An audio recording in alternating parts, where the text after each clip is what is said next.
All right. Hello, everybody. Welcome back to another episode of the Market Close. It is Thursday, August 28th. We have a ton of earnings to go through, and we're going to be getting in through all of them. To say a few, we have Iren, Dell, Webull, Ulta, Affirm, Marvell, and a ton more. So there's going to be a lot of earnings that we got going on. Let me know in the chat which one of these companies do you own. These are the ones that we have earnings for today. Sentinel One as well, Affirm, Ulta, Bell, Webull, Dell, Iren. I'm going to put a poll right here in the chat just to see which one you guys think will outperform. I know there's a lot of people that are into Iren. That's a big retail favorite one. Iren is up about 5% on the day, but we do have these earnings. So let's do 4 of them that are going to be the big ones. Iren, Dell, Affirm, and Webull. So question is, which one do you think outperforms? And curious to see what people think. Now, these are some of the earnings we have. We got a bunch of headlines this morning as well that we'll get into, or this afternoon, a bunch of things from this morning. I made a play as well in my portfolio that I'll talk about as well. I think main headline real quick is NVIDIA. Basically a nothing burger throughout the day. I mean, we had some good news in the morning that NVIDIA is likely going to be selling into China. Jensen did come out with a quote a couple of minutes ago saying that the talks with the United States on getting black loans to China will, quote unquote, take some time. So as a result of it taking some time, we don't know when that's going to happen. NVIDIA not really selling off from that quote, definitely not going up either. We got to 184.47 on NVIDIA, literally at 9:30 a.m. Maybe it was at 9:31. It was within the first 2 minutes of the market open. The all-time high for NVIDIA, ironically, just so happens to be $184.48. So Citadel and Jane Street and all the other market makers, they got our hopes up, almost taking us to all-time highs within a penny. And then they took us back down. But nonetheless, NVIDIA is already trading at an incredible valuation, probably doesn't need to get to 200 anytime soon. Those earnings will only decrease their multiples as the stock continues to stay in this range, and likely making it a buying opportunity for other firms that are not in NVIDIA right now. We got a quote from Navarro right here. President Trump's 50% tariffs on Indian imports are now in effect. We had some good progress this morning with the EU and the United States in terms of retroactively getting rid of some of the automotive tariffs, which is going to be really good for European automobile manufacturers. India and Brazil is a whole different story. They are not playing easy with Trump, and they're continuing to put up a fight. I think a deal will happen by the end of the year, but as of now, that deal is not in place. So we're going to have to see how that ends up playing out. But it looks like Brazil and India continue to work to defend their approach to tariffs. And, eventually, hopefully we'll see some conclusion. You got BitMine right here. That's down about 1%. Palantir's up a little bit. Rocket Lab's up 3.5. We saw a little bit of their launch stuff in Virginia. Matt Money got to meet Mr. Peter Beck along with Vince, which was just so epic of a photo. I was happy that they finally got to meet, given how much they've been talking about Rocket Lab for a long time. There's Mr. Matt Money right here on the screen with our boy Peter Beck. So super cool. Super, super, super cool to see this happen. We watched a little bit of this in the morning, but it's just awesome. And so Rocket Lab right there having a nice day, up about 3.5% as well. And then the rest of the market, relatively flat. I mean, you just didn't have that much else. We had all the retailers like a Best Buy, Victoria's Secret. They had good earnings. Dollar General, Burlington, they're all up 3 to 4% of the day. So nothing too crazy. The S&P 500 did hit all-time highs. We did hit 6500 on the SPX, which is the index for the S&P 500. Currently, we're actually at 6505. I mean, doesn't feel like a bear market. Like, not now. And usually that's when something happens. So we're going to see how this plays out in September. But I don't know, dude. NVIDIA not even going up today and the S&P 500 hitting all-time highs feels bullish to me. I mean, like if NVIDIA was up 5%, it would be obvious. Oh, the S&P 500 should be up at least 1%. The S&P 500 is up half a percent and NVIDIA is flat. So to me, that seems to be a little bit more diversification, a little bit more broadening, financials, utilities, defensives, with NVIDIA not losing its multiple, which I think is a good thing. CrowdStrike as well, up 4% of the day, and Snowflake having a monster earnings. These guys are up 20% on the day as well. Also, SOFI did hit 26.33. That was a new 52-week high. It's at 25.97. Speaking of SOFI, I have officially closed my SOFI options position. So I closed it out today. First 10x in the options world. So shout out to DDI, Tanner for their due diligence on this name. That is, quite frankly, given me the conviction to get into SOFI in the first place when I opened this back in September. And then obviously thank you to Noto for his execution. But I closed it out today because I wanted to raise some cash. There was about $8,000 left in terms of waiting for another 5 months for the spread to ultimately mature. This was a $15, $20 spread.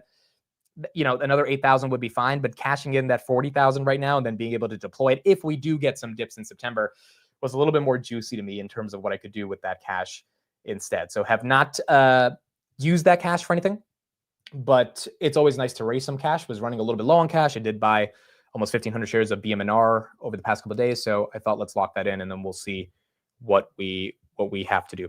So that was the play on SoFi.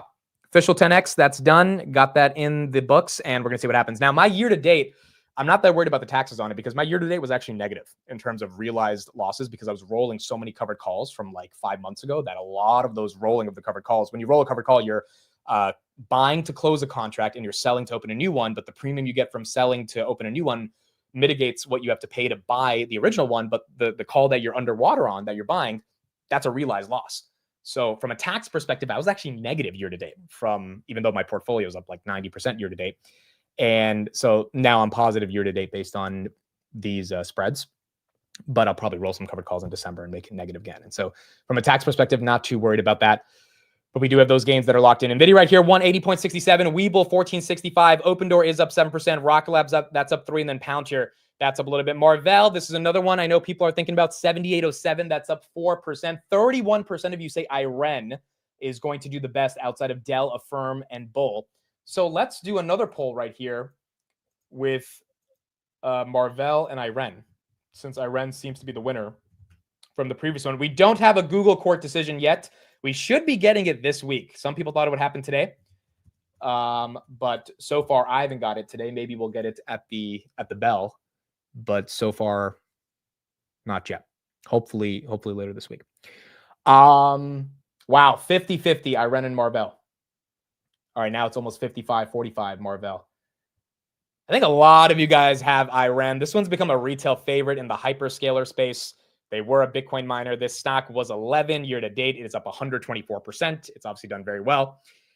I have no prediction on any of these stocks. Iren, Affirm, Webull. By the way, Chris is long Webull again. Chris just posted on Twitter that he's loaded up on some Webull contracts because, well, his thesis is Mitt tried using Legend during NVIDIA earnings, but he used Webull instead, which is true. I did.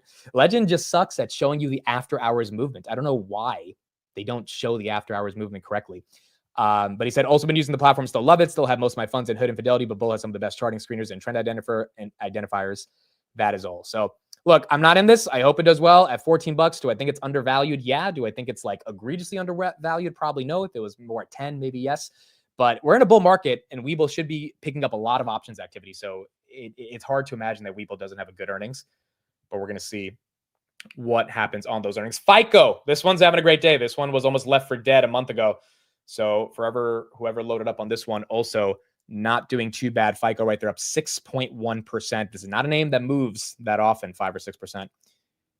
And so you got that one that is green. Iren now is in the lead versus Marvell, 53% versus 48. Tom Lee was on about 20 minutes ago. Let's get his perspective on what's happening post NVIDIA earnings. Yeah, I think that we get more criticism than positive feedback to any of our views. I mean, if someone follows us on social media like Twitter, or if you look at the comments on our YouTube clips, or even sometimes unrequested inbound emails to our firm, usually it's criticism. Yeah, it's amazing what people can do when it's anonymous, right? And they write in whatever. But those people, you've been right. I mean, you've been bullish, you've stayed long, you've stayed strong. What are you seeing maybe that some others are missing? I don't know. Well, I think too many people are tied to their own biases. So like when markets were falling in February to April, then in their own portfolios, they were suffering damage. And as you know, that gets into people's sort of psychology because no one likes to lose money. It's more painful to lose $1 than to gain, than the joy of gaining $1. But what we did was we took a step back and said, you know, with all the forces at work, are we really going to drive the economy off a cliff? And if the answer was no, then we know that at those points of fear, that's when, as hard as it is to do, is you either have to hold on or buy. And that was our advice to clients. Yeah. And So pretty much the same thing Tom Lee has been saying over the past couple of days now, which is that we are in a new bull market, and that bull market is justified based on the earnings growth and the momentum that we're seeing. I mean, again, we talked a lot about NVIDIA earnings on the market open. The price targets across the street, for those that missed it, every single Wall Street firm is bullish. Even the most bearish firms like D.A. Davidson at 135 took them up to 195. I mean, you go up $60 based on this earnings. You probably realize there's no going back from this earnings down to the, the 130s, 140s, and we were just there a couple months ago. So I think from that perspective, I think it's actually really bullish that NVIDIA is not moving up, because there is a wall of worry that eventually NVIDIA will climb. But the rest of the market is, which is actually really nice to see. Like all-time highs on the S&P while NVIDIA is flat, I think is great, because that just means eventually NVIDIA will catch up, and that means the rest of the market has a broader opportunity to do what it needed to do. So this is, I think, bullish, and it's probably the right way to end out August. S&P 500 right here, 649. Webull, that's up 1.7 again. NVIDIA's down. Open Doors up 6%. Rocket Lab's up 4. Palantir slightly up 1% of the day. CrowdStrike up 4. Oklo, good day, up 6.6. Hoodie, been kind of flat throughout the day. That's up about 1%. Broadcom, that's up 2.8. Nubank was at 15.5. Now it's at 14.80, but basically around that 14.15 range. And then Google hit 212, 211. If the courts say they don't have to get rid of Chrome or break up any part of the business, I think Google flies.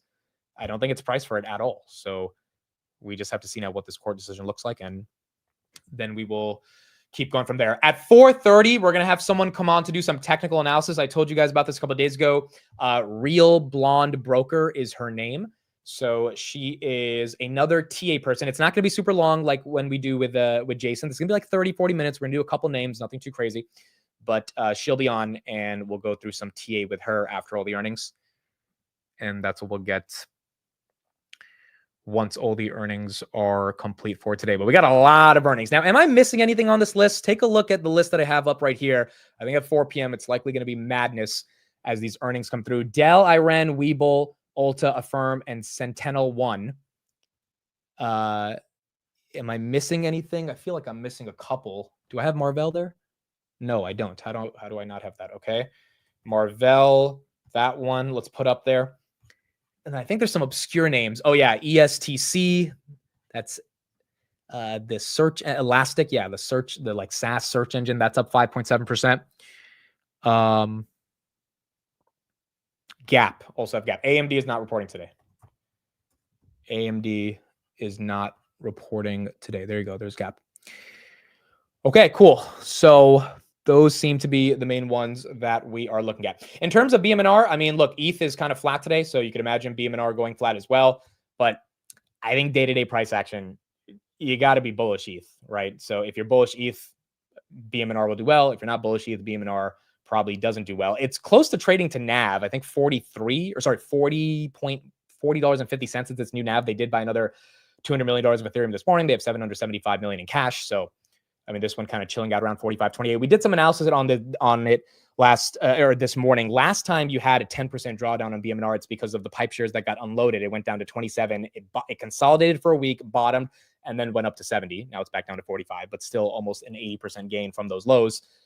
Theoretically, that could happen at this time again, but this time they have more ETH and there's less shares that are being offloaded, and that money will be used to then buy more ETH. If ETH goes up, theoretically, you can get a week of consolidation and then potentially a move higher going into next week. So we're going to have to see how that ends up playing out. But with BMNR, 45 to 47 seems to be the range that is not too crazy for this to consolidate in. IBKR, that's up 1.5. Grabs up about 0.5%. AppLovin, that's a nice move today, up 4.6%. Astera, that's up 5. MongoDB, that's up 7 after being up 30. That's up 37% in 2 days. Build-A-Bear's up 15. CoreWeave's up 6. I mean, it's been a great day across the market except for NVIDIA, but that's okay, because NVIDIA is already worth 4.3 trillion, and you want to see that market begin to expand as well.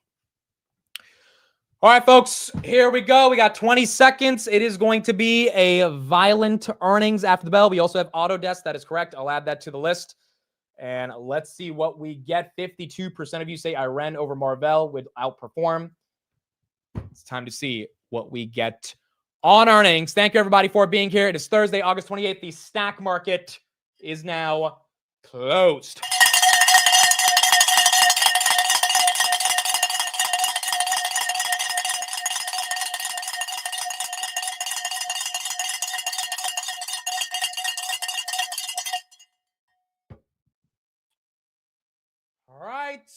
Time to see.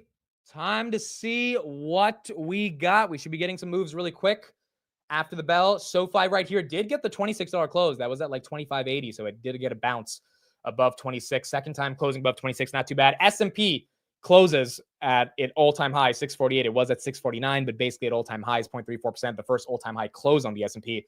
Not too bad for that. S&P 500 index, that's at 6,500. NVIDIA, 180, almost as if earnings never happened, down about $1 on the day. Open Door was up about 6.2%. CrowdStrike was up 4.5. Oracle was up 1.87. Hoodie basically flat on the day, 103.69. Palantir as well was also flat, 158.12. Not too much of a move. BMNR was down about 1.4%. Snowflake, big day, up 20%. And you had Rocket Lab, nice day as well, up 3.59%. A mid at 50 is going to be wondering why he's deaf on the right ear. That is a good point. That's probably going to happen. And Google, all-time high as well on the close. Google right there, 211.64. That is up 2%. All right, I think earnings should be coming out within right now or within a couple of minutes. We should be getting some of them. Let's see. Iren, that's up 0.69. Dell's up 0.28. Webull's up 0.82. Ulta's flat. Affirm's up a little bit. Sentinel's up a little bit. Marvell's up a little bit. Elastic's up a little bit. Gap's up a little bit. Nothing that's crazy. All probably after our algos giving a little bit of a boost, but no real earnings. Yes. And then Autodesk, let me add that. That's a big one as well. This is like a $100 billion company, right? Roundabout. Autodesk, $61 billion. That's up 7%. All right. So that's our first big mover on the day. Autodesk, that is green. Let's see if I can get the numbers on that. Up, here we go. Wow, dude, how is this thing green? They missed EPS by 40%. 146 versus 245. They beat revenue by 3%, 1.76 versus 1.72 billion. So that's up, but that's a gnarly miss. That's got to be something with taxes or accounting or something of that nature that would be leading to them missing like that. It's hard to imagine them up 7% on a 40% EPS miss if it's like a real reason versus an accounting reason for them to be up on this. So so Autodesk, that's your first one. That's up 7.6. That's up 7.6. Webull, that is moving. Are we? We are up 4% on Webull. We're green. Webull is green. Iren also up 2%. All right, so you're getting some candles. Iren up 1.3. Webull up 3.2. Let's see if Webull can hold it. Let me see if I can get some of the numbers for these. Affirm right here, that's up about 1%. Marvell is up 0.32. Dell is up 0.28. Webull trying to hold, but it's fading off. Iren's actually going a bit higher, 1.95. And I think we have Webull. Let me just pull this up. That one should be out.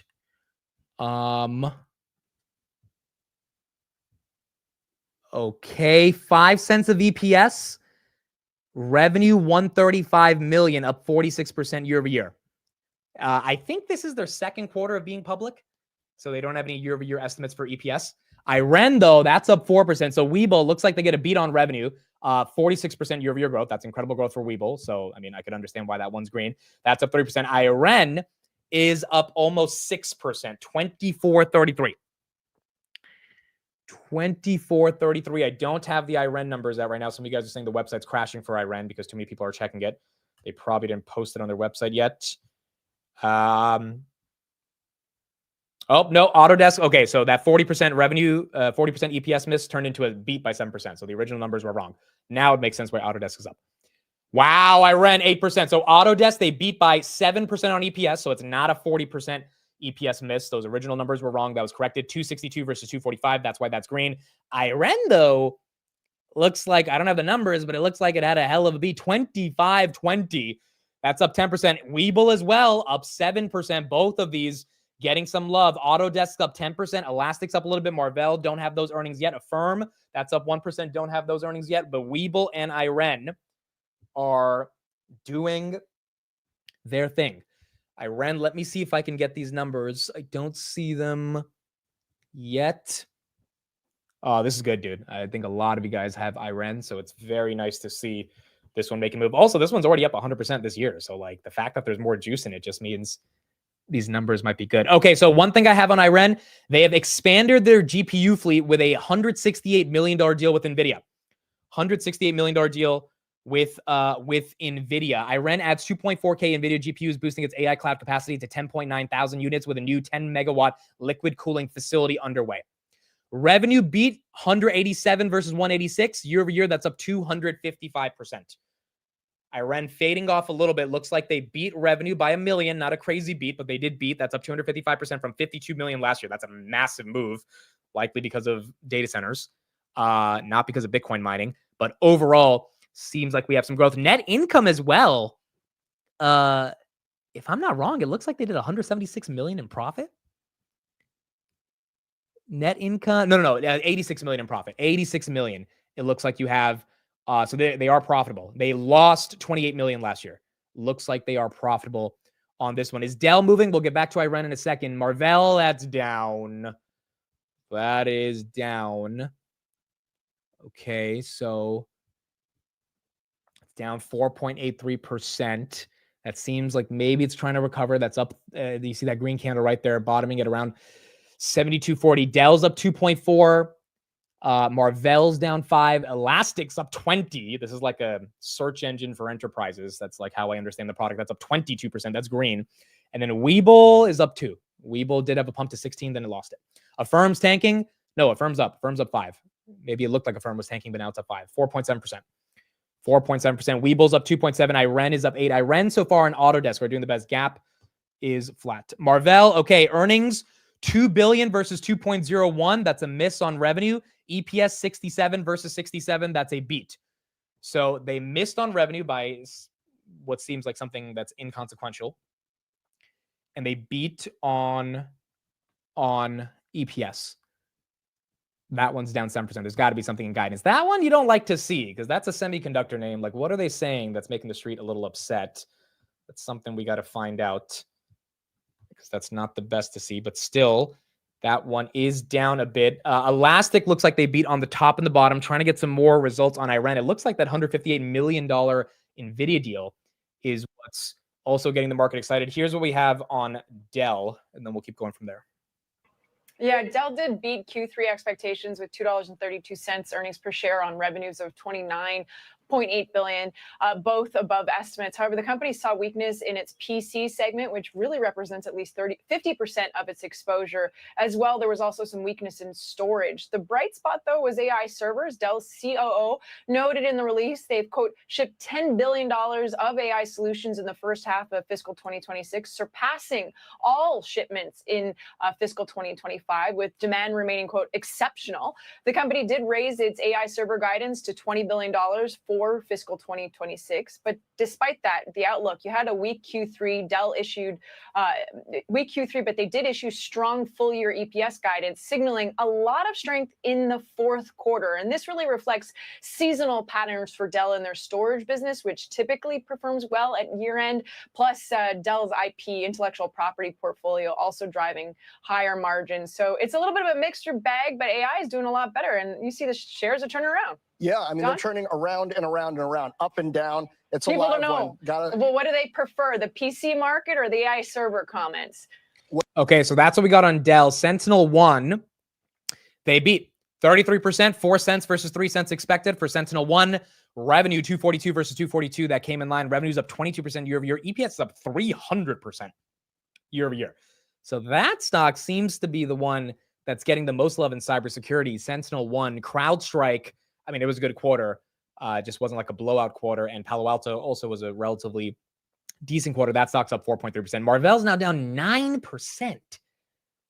9%. Iren just went red. That's a little weird. That seems like after hours algos, or there's something in the report that people are finding that they didn't like. That one goes red. Ulta came in 13% beat on EPS, 578 versus 511, 2.78 versus 2.67 on revenue. They beat by 4% on revenue. Revenue's up 9% year over year. EPS is also up 9% year over year. Ulta, which I did not put on the list. No, I did. That's up 5.7. 5.7 for Ulta. Iren now slightly going green. Dell goes down. Webull is the one holding on.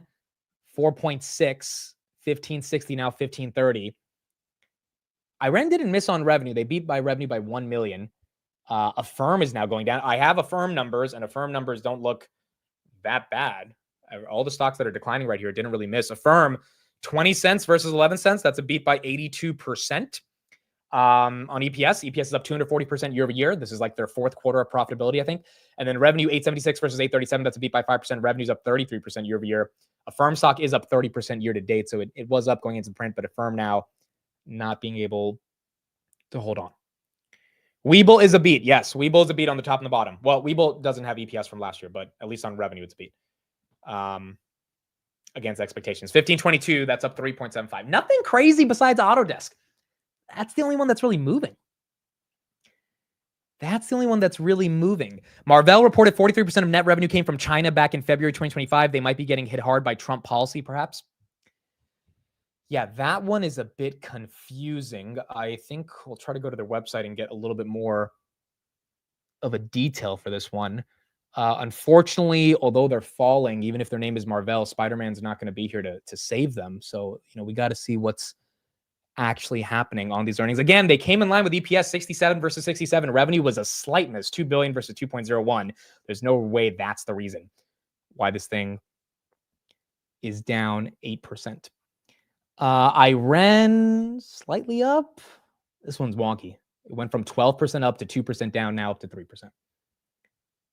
Now up to 3%. AMBA. I don't know what company that is, but that's another Ambarella.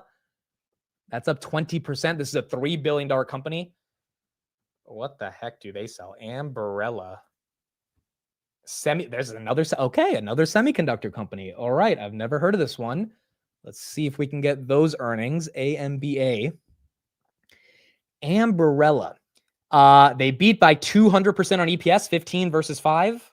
95 versus 90 million. They beat by 6%. Revenue's up 50% year over year. EPS is up 215% year over year. What is this company and why have I never heard of it? Ambarella. AI vision processors for edge applications. Did you guys know about this thing?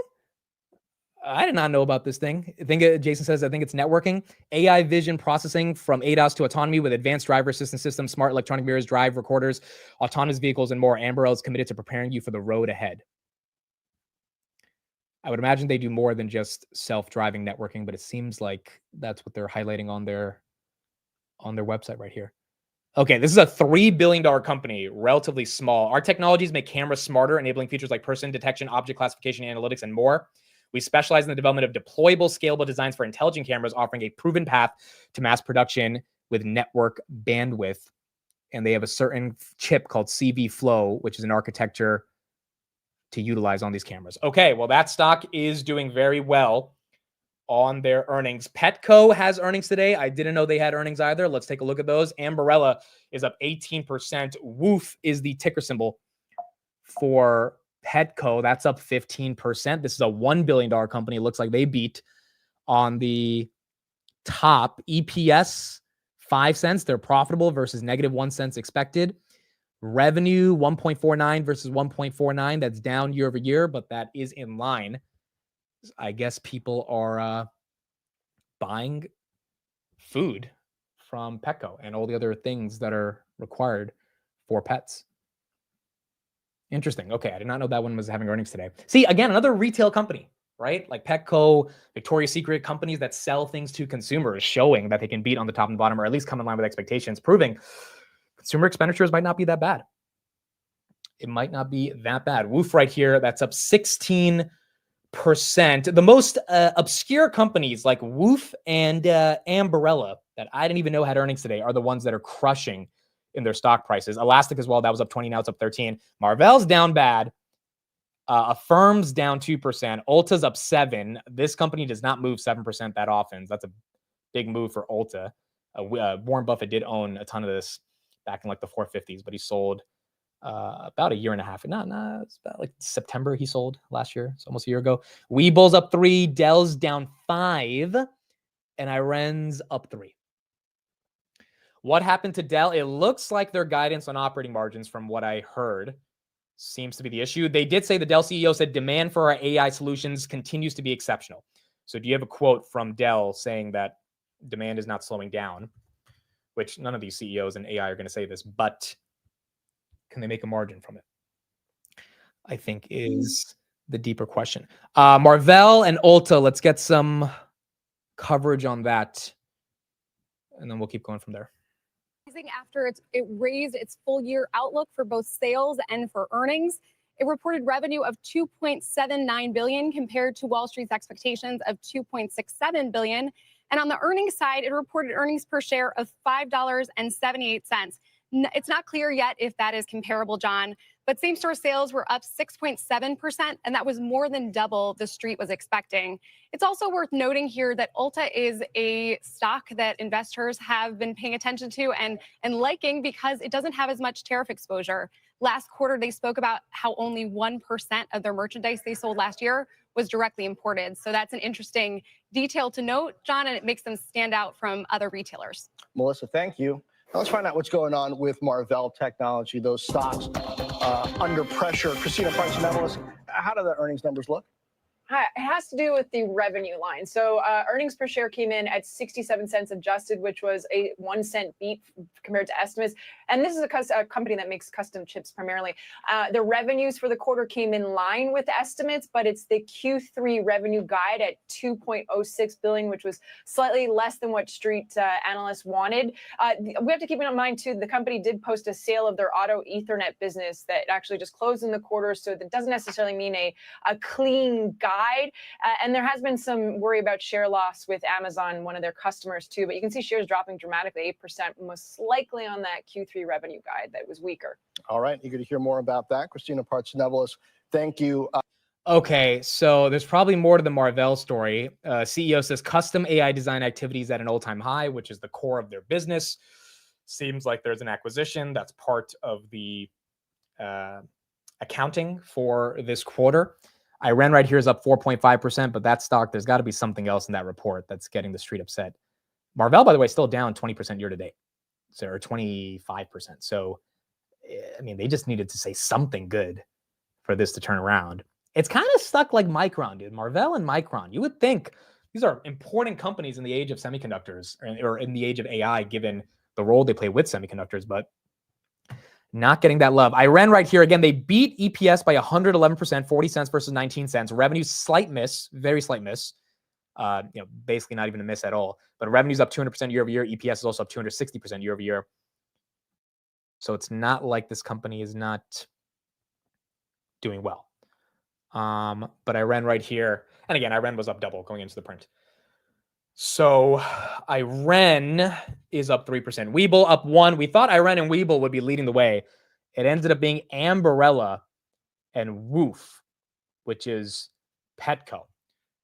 I mean, if I was a dog, although I sound the way I'm supposed to sound like a dog, I wouldn't say that these Petco earnings were rough. Like I wouldn't say they were rough, even though, as a dog, biologically, that's how I would tend to sound. But these earnings were not rough. They were good, 14.8%. So yeah, Woof right here really leading the way. And then Ambarella, which, I don't know, I thought they sell umbrellas or something. They're another camera semiconductor company. They're up 19.6%. That's green as well. So not too bad. Not not too bad. James says, all right, I'm out now. Dude, that wasn't too bad, bro. You got it like on a scale of 1 to 10. That's at least a 7. Like don't act like you won't even give it a 7, bro. It's definitely not below 7. Here's Affirm. Let's get some coverage on how that one is doing. Mackenzie. Hey there, John. So Affirm shares down about 1% in after-hours trading, despite beating on both the top and bottom line. You've got EPS coming in at 20 cents. The street was looking for 11 cents. Revenue at $876 million, up 33% from a year earlier. The street consensus was $837 million. We're also seeing a beat on GMV for the quarter. That's a key metric. Looking at the total value of transactions coming in at $10.4 billion versus the $9.61 billion expected. What might be weighing down on sentiment a little bit here, although I'm seeing shares reverse course to the upside of 2%, we're looking at an implied revenue guide of $3.86 billion, which is roughly in line line with estimates. But I'll keep going through this, and we've got the call starting in about 40 minutes, John. Indeed. Another one that's moving a lot. Mac, thank you. Now, Gap earnings are out. Courtney Reagan has those numbers. Court. Hi, John. Yeah, so Gap earnings are out, and it does look like shares are moving all over the place here. So for the quarter, Gap putting up an earnings beat of 57 cents. The street was looking for 55 cents. So that's a beat. Revenues missing slightly at 3.73 billion. The street was looking for 3.74 billion. Comparable sales, they did grow 1%. But that is about half of what the street was looking for. If you break down by brand, Banana Republic very strong, much more than expected at 4%. The street was looking for that to be flat. Athleta is down 9%. Now, it's their smallest business. And there is weaker than expected gross margin at 41.2%. The street was looking for 41.9%. Looking at the full year outlook, the company is reaffirming its full year net sales growth outlook. And then they're giving us some details about operating income and sort of the hit that tariffs will have there. And I think it's worth explaining that I spoke with CFO Katrina O'Connell, and she said that the new operating income guidance does assume a $150 million to $175 million negative tariff impact, or basically what it's not able to mitigate. That is up from May's assumption of $100 million to $150 million. And as a part of its mitigation strategy, Gap did bring in some inventory early, which she says is partly why you see that number up about 9% year over year. Okay, so gross margins are down and guidance on operating income losses are up because of the tariff issue. Now, again, is that an issue with tariffs? Yes, but is that also an issue with Gap? Yes, because you had other retailers that did not have those issues, or if they did have those issues, they have enough parts of their business to mitigate those issues, whereas Gap, $8 billion company, primarily clothing. I mean, they don't have a lot of other verticals that can subsidize some of the tariff stuff that they have to endure. So that stock is down 7%. This stock year to date, I actually have no idea how it's performed. Year to date, it is down 8%. Now it's down 17%. Over the past year, it's down 3%. So relatively flat if you bought it in August of last year. And year to date has not done that much. But this is one of the first retailers in the past 2 days that has actually been like not putting up the best results. By the way, for those that are in Open Door, you should be happy. We have some news. One of the Open Door insiders bought stock. The president of Open Door, not the CEO, but the president, I think he's acting as the interim CEO. I might be wrong. 30,000 shares at $4.28. 30,000 shares at $4.28. So look, that's bullish. I mean, at the end of the day, although I'm not in this story and I don't plan to be in this story, you can't deny that that's bullish. And at the end of the day, if an insider is buying $100 grand worth of stock, not a ton of money, but still it's some support for the just like the sort of the brand positioning of an insider actually buying shares after a 10x rally, right? The stock was at 40 cents. Now it's at $4.28. Can't say that's bearish for an insider buying stock. Webull right here is up 2%. Affirm is now up 10%. Wow. This thing was almost down 4%. I wonder what they said or what they did or how some of this earnings information has been disseminated for the market to now give it a 10% move. I mean, we've had the numbers for like the past 20 minutes. So I'm not sure why, but now it's moving. I mean, their call, there's no way their call started. Calls usually start at 4:30 or 5 o'clock. So that likely isn't the reason. But again, they did beat by 82% on EPS. So when it was down 5%, it looked weird, right? I mean, it's a hell of a beat, 20 cents versus 11 cents expected. They haven't been profitable for that long either. So they are not only continuing to be gap profitable, they're expanding their net income margin for them to be able to put up the EPS that they put up. And revenue is growing like a tech company, up 33% year over year. So I think it would make sense that Affirm is getting some love. They affirmed business is fine. Yes, exactly. Dude, the rough joke was not that bad, bro. Took a level of intellectualism to, put that out there into the world, but it is what it is. It's not appreciated like most art. It's not appreciated. Autodesk up 11%. Ambarella's up 22%. Marvell's down 8%. This one's still getting hit. Elastic up 17%. Dell down 3%. Iren up 4%. Webull up 2%. Let's go to Webull's numbers. Maybe it's a little bit of a precursor for Robinhood, much smaller company, but maybe there's something there that would be interesting to see. Now, the one thing I didn't like about Webull last time is that Their user growth and their options growth wasn't that good, even if their top line revenue was good. So revenue was up 46% year over year, 131 million. Customer assets up 64% year over year. Let's see if we have some specific numbers here that would help us understand a little bit more. Okay, see, this is my issue with Webull. Option contracts volumes grew to $127 million, up 8% year over year. Why is it only growing 8%? I don't get it. This is abysmal growth. I don't even care. I mean, the top line revenue is fine, 46%. That's amazing.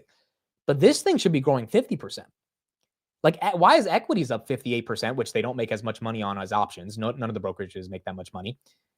But options are only 8%. Webull's supposed to be the app that people trade on. Like, trading is more with options versus equities, and that's not growing. And then users up 18%. Okay, that's okay. It's not amazing. Funded accounts is 4.73 million. That matters a lot more than the 25 million users. That is only up 9%. It's a bull market. They should be getting users from everywhere. That's the problem with this Webull super bull thesis, is like the growth is just not there on users or options, which are the number one ways you can judge if like a brokerage is going to get more momentum. And then assets, this is good, up 64% year over year, 16 billion, but it's peanuts in the broad scheme of the brokerage business. Now, granted, Webull's not worth 100 billion. They're worth 7 billion, but still, I don't understand in a bull market why they're growing users at 9%. Like that's just like like Chime, SOFI, Hood, all these consumer fintech companies are not growing at anywhere near those numbers. They're growing upwards of 20% on users because they have to. If they don't, they don't have a business, right? Like, you need those new users coming in. Affirm right here up 10%. Webull is up 3%. So is Webull undervalued? Sure. And I think Webull, you could say, should be around that $18, $20 range. But if it's the core trading platform and the option trading is 8% up, I don't get it. I feel like that should be way more dramatic in terms of its growth. Gap is rebounding a little bit. Gap right here, that's down 5%, or that was down 10. Now it's down 5. We will not be listening to any earnings calls, guys. We're going to have a little bit of a technical Thursday with someone new to do some TA. That'll be on the show probably in about 5 minutes. And yeah, we'll talk to them about TA. It's not going to be as long as Jason stays on. Again, we're going to do Jason's technical Tuesday that we missed on Tuesday because I lost my voice on Monday. So that'll be like a Labor Day pseudo market open stream around technicals. But they're going to be on for like 30 minutes, and we'll run through some names and they can do some TA. Webull right here is up 3%. Dell still down 3%. And Iren, that one's now up 4%. Gap's down 5%. Where's NVDA after hours? That one's down a little bit. Palantir, that's flat. Open Door should be up on the insider buy. That's up 3%. It was up 6%. So now it's up 9% on the day. Google, that's flat. Hoodie, that's also flat. Marvell, that's still down 7%. And then SOFI, 2602. That's also relatively flat. Rocket Lab right here, 4791. That's up 3% on the day, but flat after hours. Do you think the market is trading flat because of PCE data tomorrow morning? That is a very good prediction. I don't know definitively, but yeah, I cannot argue with anyone who would say that, hey, maybe the market is trying to chill out a little bit until we get PCE tomorrow. Now, I don't think we should have a bad PCE, but we had a bad PPI. Again, the S&P 500 was down 0.11% on a bad PPI. The Fed cares more about PCE. Would this PCE stop us from getting a rate cut? I highly doubt it. Would it take the market down a little bit on a Friday going into a long weekend? Yeah, that's possible. It's very, very possible that could happen.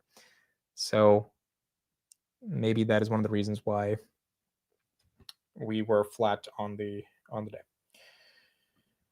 But outside of that, nothing else too crazy happening in the markets. Affirm, this one again, coming back from down almost 7%. Now it's up 12%. I mean, it deserves it. It was good earnings, but it goes to show how hard it is to trade earnings. You think you're right on something, you trade it up, trade it down, and then immediately it flips the direction on you. And sometimes you just don't know. You just don't know how long the pump or the dump is going to last. Do you expect a September slowdown based on history? Yeah, I feel like it's hard to be super arrogant and say that because everything's going great, September is not going to be bad historically. Now, historically, August tends to be up 0.1%. This year, if we stay where we are, we're going to end up 4%, which is a phenomenal August. September tends to be down 0.5%. So like August, although it's seasonally weak, you still tend to inch out a little bit of green. September, historically, you don't inch out any green. And given we're at all-time highs going into September, it seems like the perfect macro for September to be bad. The rate cut's also priced in, so maybe that doesn't create that much movement. However, I mean, we had a 20-30% drawdown in April. It could have created an anomaly in terms of the historical precedent for this market. And maybe September, if everyone's expecting it to be bearish, goes the opposite direction. Feels like that is a world in which we can see it play out as well. And then October, you tend to be flat. November, December, you tend to recover a little bit more. So that's what we got. Isn't SoFi growth funded by all these incentives? Webull is very cautious with their incentives expense. Yeah, that's probably true. Webull also is very restrictive in certain parts of the world. But as an investor, I don't care about that, right? I care about top line growth. And if they're not going to spend a lot, like SoFi spends, what's their cost per acquisition? I think SoFi spends like $350 per user. I think that number has come down now. It's like closer to 200, but you know, SoFi is able to spend that money profitably, get that user in, and then put them into their flywheel. And if Webull's not spending that same amount of money, that user's going to SoFi, maybe using SoFi invest over Webull. Like that's just lack of growth for Webull, even if top line revenue is growing really nicely. So that's my only concern is where's the option growth? Where's the user growth in a very hyper competitive brokerage space? But it doesn't mean that one doesn't deserve any momentum. $300. Okay, of course Tanner's there. $300. There you go. All right. Yeah, that's what I thought. Yeah, I know SoFi is not a broker, but SoFi offers a brokerage. So the point is, if you're using SoFi as your brokerage over Webull, you don't need to go to Webull unless you're like into all the options trading. But then you look at the options growth and it's 8% up year over year. Like that's not growth, guys. 8% year over year in a bull market for options. We're talking about options. Robinhood, for example, did $200 million contracts in the month of July. That is almost 40% of the entire Q2 volume in 1 month. Like, and I'm not comparing Robinhood and Webull here. I'm just saying as for context, Webull should be growing just naturally because the market's bigger way faster than 8%.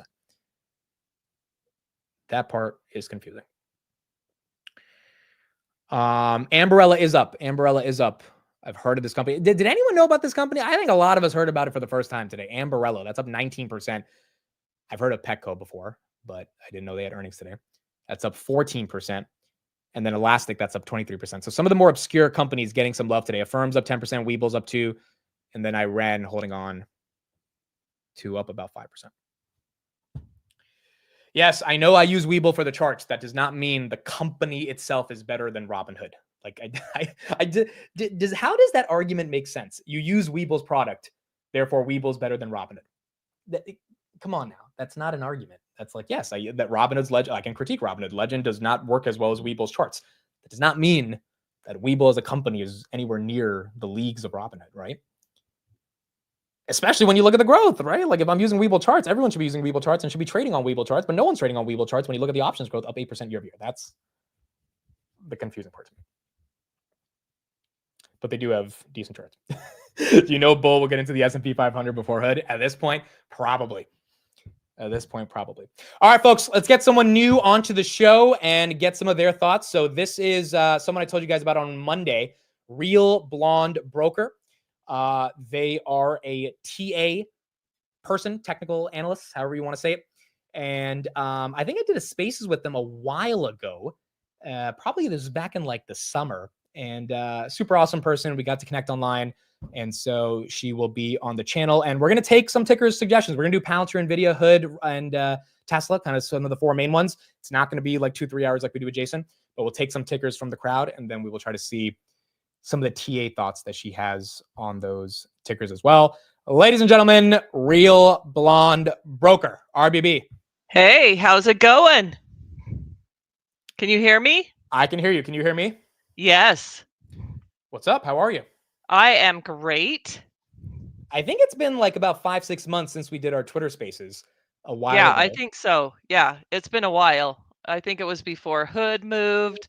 It was before PLTR went explosive.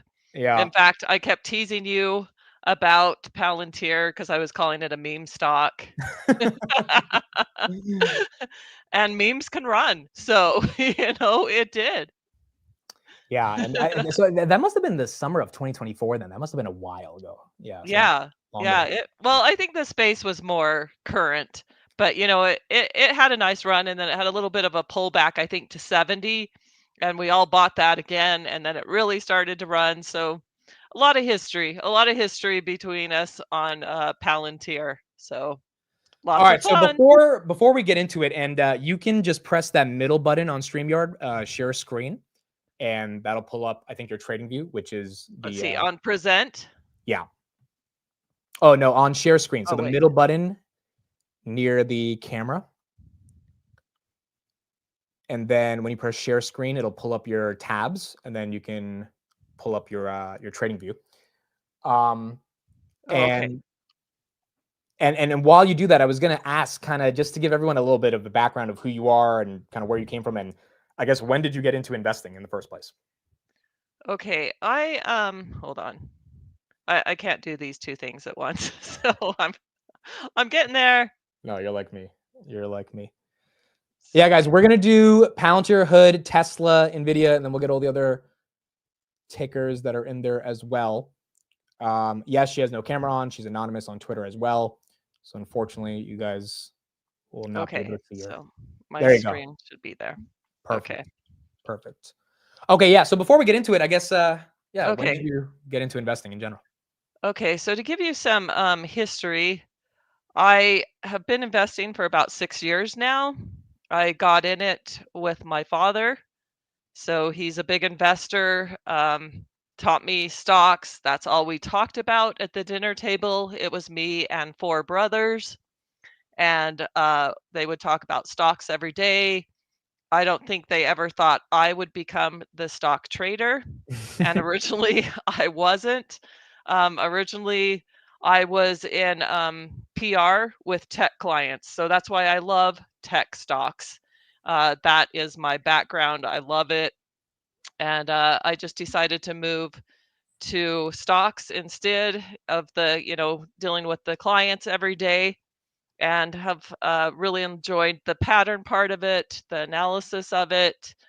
Uh, I realized I kind of had a strange affinity for seeing patterns in stocks. So I know you love the fundamentals. I'm on the TA side. So there's just things that I see and realize that I could make a really nice living this way. So that's my background. I think you also said your dad was big in NVIDIA, if I'm not wrong, right? Yeah, he bought NVIDIA like at $5.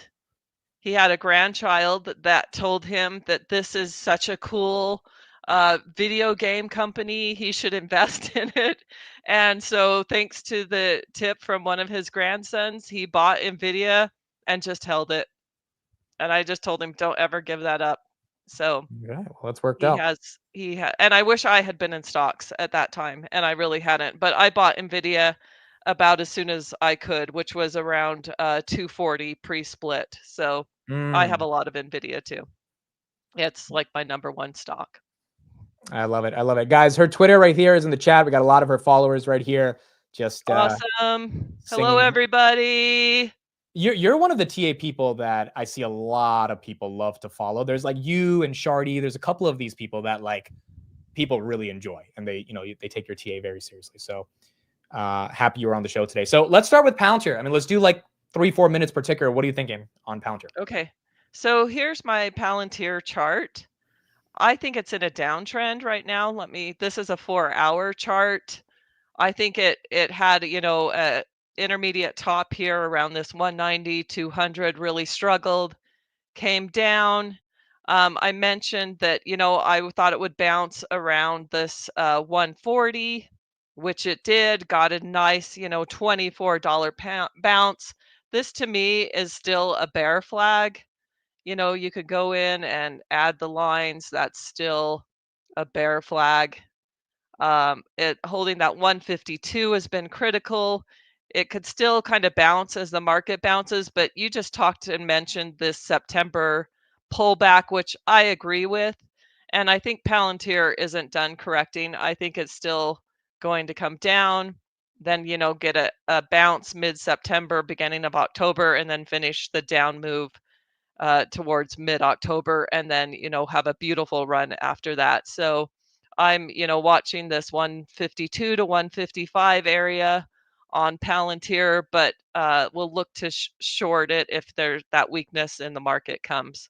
So I still think it's going to test the neckline down here of a, a head and shoulder, so that the left side looks like the right side looks like the left side. Can you see that? Yeah, Like yeah. here's the bump over here, here's the bump over here, and then I think it just takes off and is another, huge winner in 2026. Was the drawdown to 142? Did you kind of think that it was going to have one of those moves, or was that more of a sort of AI growth scare thing? No, I was expecting that. And, I work with my partner, Tim at Stock Pattern Pros, and, he had that drawn in. We both had agreed that, this looked like a double top that, I mean, think how far this has ran. I mean, when did you buy shares? 18? Well, started at 25, DCA'd until 6, and then eventually, Yeah. So, I mean, it kind of got on my radar around like $18. right. And it ran to, 188, 190. So, I mean, that's a huge, huge run for this stock. So it made sense to have a pullback. And like I said, I still think it's going to, these sides match. You kind of have, and these sides match. So you end up getting symmetry in the market. And then I don't think it will, I think it will hold the neckline and then start to move back up. So that's my Palantir 4-hour chart into, October and then the rest of the year. So, and it won't obviously just be straight up, but, I'm looking for, that as a buy area, this 128, 125, maybe it even scares people a little bit and then, goes. But the sides are looking more and more alike. Okay. NVIDIA, what are we thinking on that one? So NVIDIA, this is another 4-hour chart. So what I think is happening with NVIDIA is I think it will be in a downtrend. A lot of times in the past, NVIDIA holds on for 3 or 4 days after earnings, and then it starts to drop. So I think, it already got kind of a drop. And, I bought this dip, sold it, bought this dip, sold it.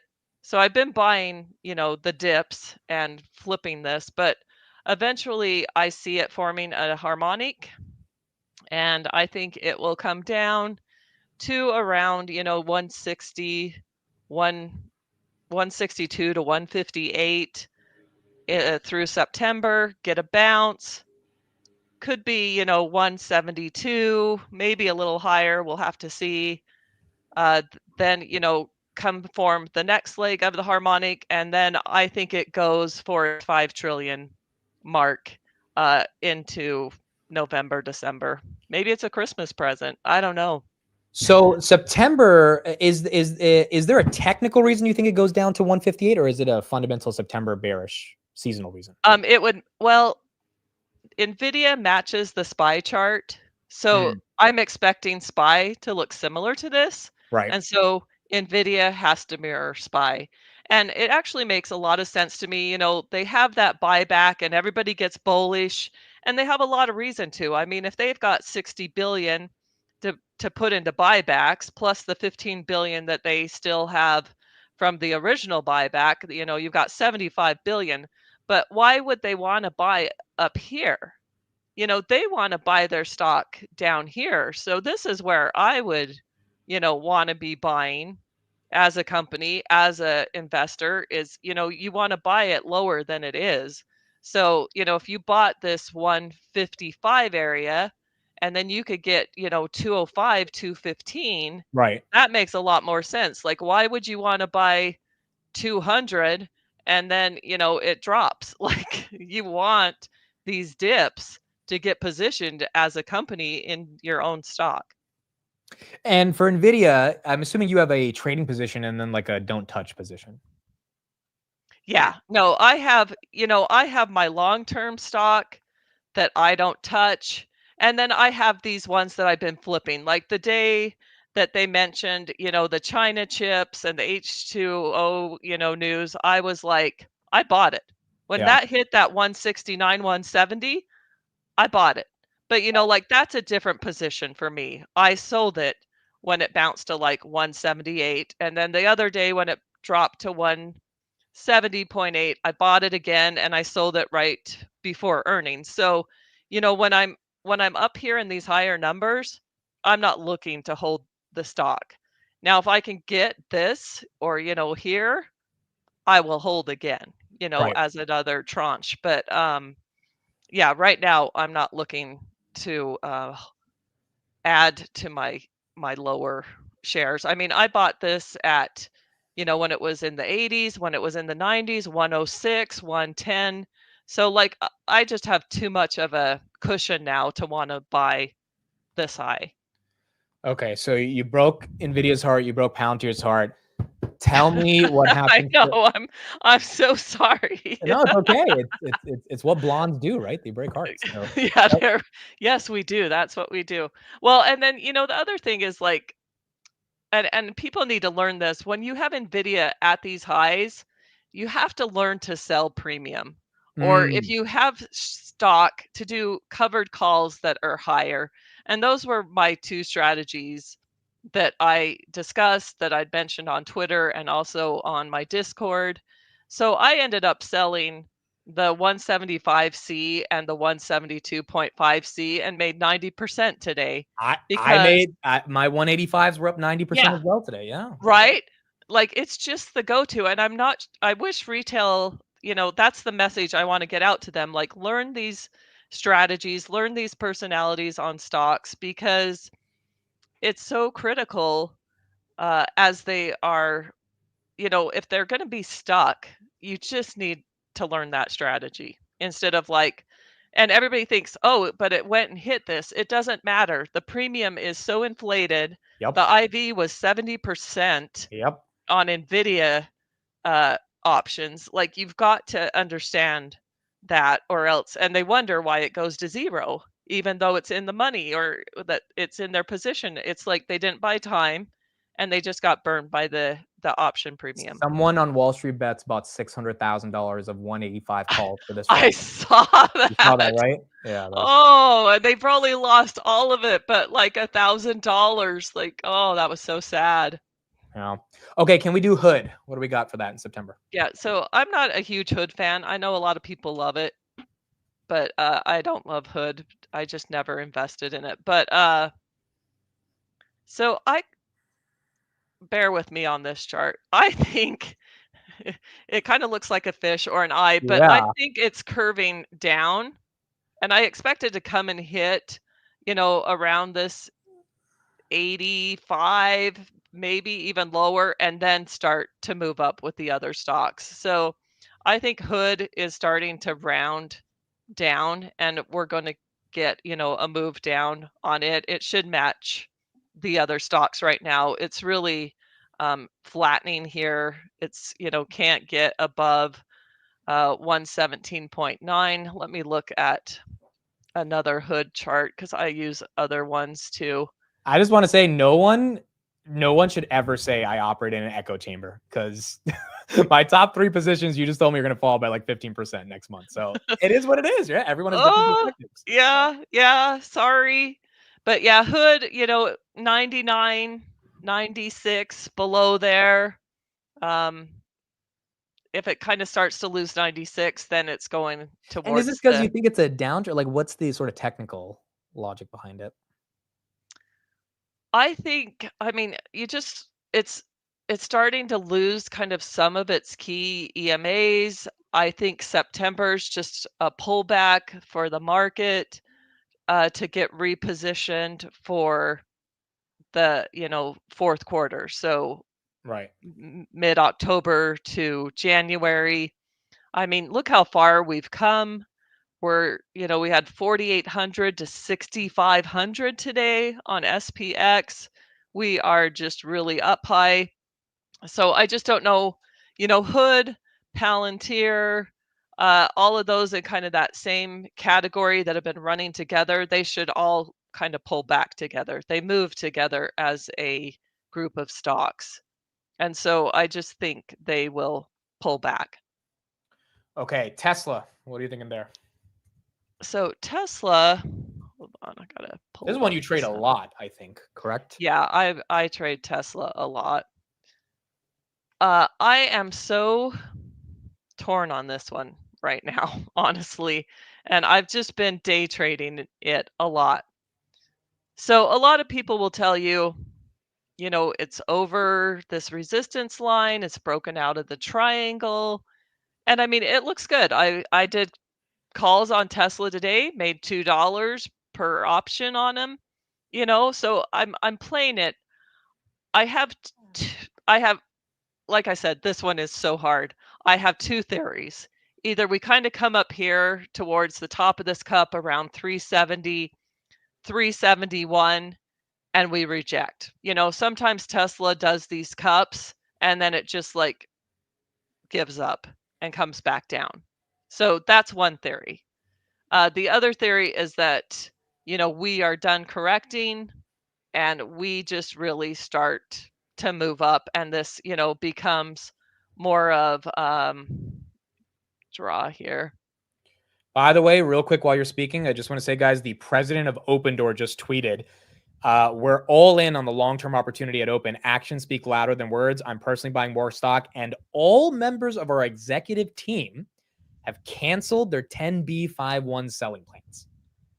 So you got the entire Open Door executive team announcing they will no longer be selling any scheduled shares. It's not That's more interesting. bearish. Yeah, not Yeah. more bearish. So, if it's bullish, it's going to do this. If it's bearish, then I think we come back down after here, maybe test, do more of this look and then go. So eventually I'm going to be really bullish on Tesla. I just don't know if it's now or if it is after October because, traditionally September and October are weak periods for Tesla. So, everybody's saying that we've got the AI, the robots, the October events. If those events get pushed out, then I am expecting this downtrend. Right. But, if they don't, then we've got this big bump up. But right now, it's not doing anything. It's between, and I've mentioned this to my Twitter followers, 300 and 350. We're just like a hamster in a wheel between this 300 and 350. But I would like to see it at least get 370. Then I'll make a decision. Does it come back down? Or, do we start to really get some momentum and roll? And maybe it comes down to Tesla's October earnings call as well, what Elon has to say and what his pay package is and where we are on all of his, personal events. Right. Okay, cool, guys. So we have time for 5 more, and then we are going to get out of here. One of the 5 that I know is very highly requested. Again, I'm going to put RBB's Twitter in the chat. You can follow her there on Twitter. Check out all of her stuff. BMNR, what are you thinking about this one? Okay, so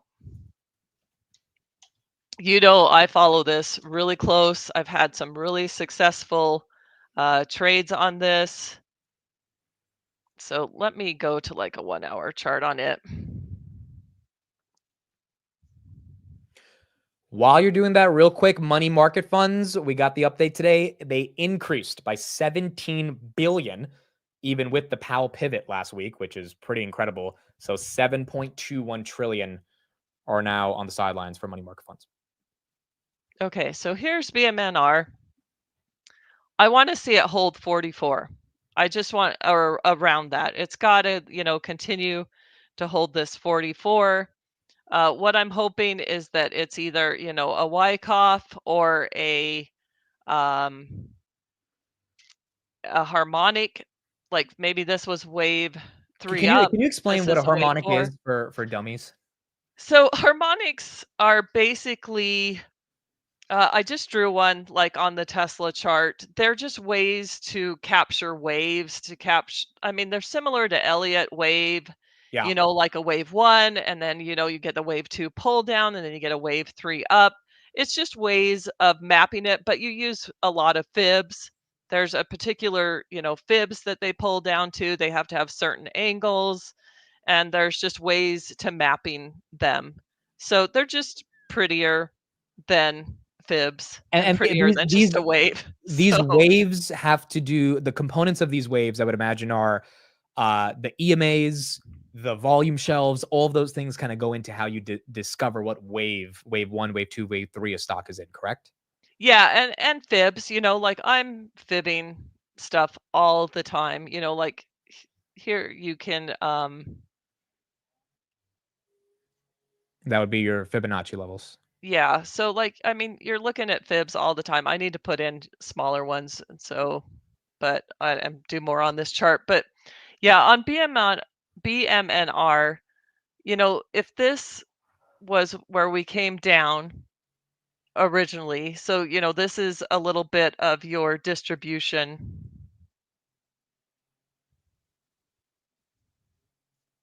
So say this is, you have this nice rounding cup. This is your distribution. I mean, this is a cup and handle, really. Here's your handle. This isn't as pretty as I'd normally draw it, but you can see that that's a cup and handle. We've got this nice channel here. So here's your cup. Here's your handle. So you want to start to watch for that to come above the handle and start to break out, and then you can measure the move from your handle. But this is technically a nice cup and handle. It just needs to continue to hold near this 44 area. I don't want to see much lower than that. But I think BMNR has a good story. I just think Ethereum ran so fast, right, and so far hit that 5,000. It was expected to get or maybe not 5,000, maybe just right below it, but was expected to get a pullback. I wasn't surprised by that.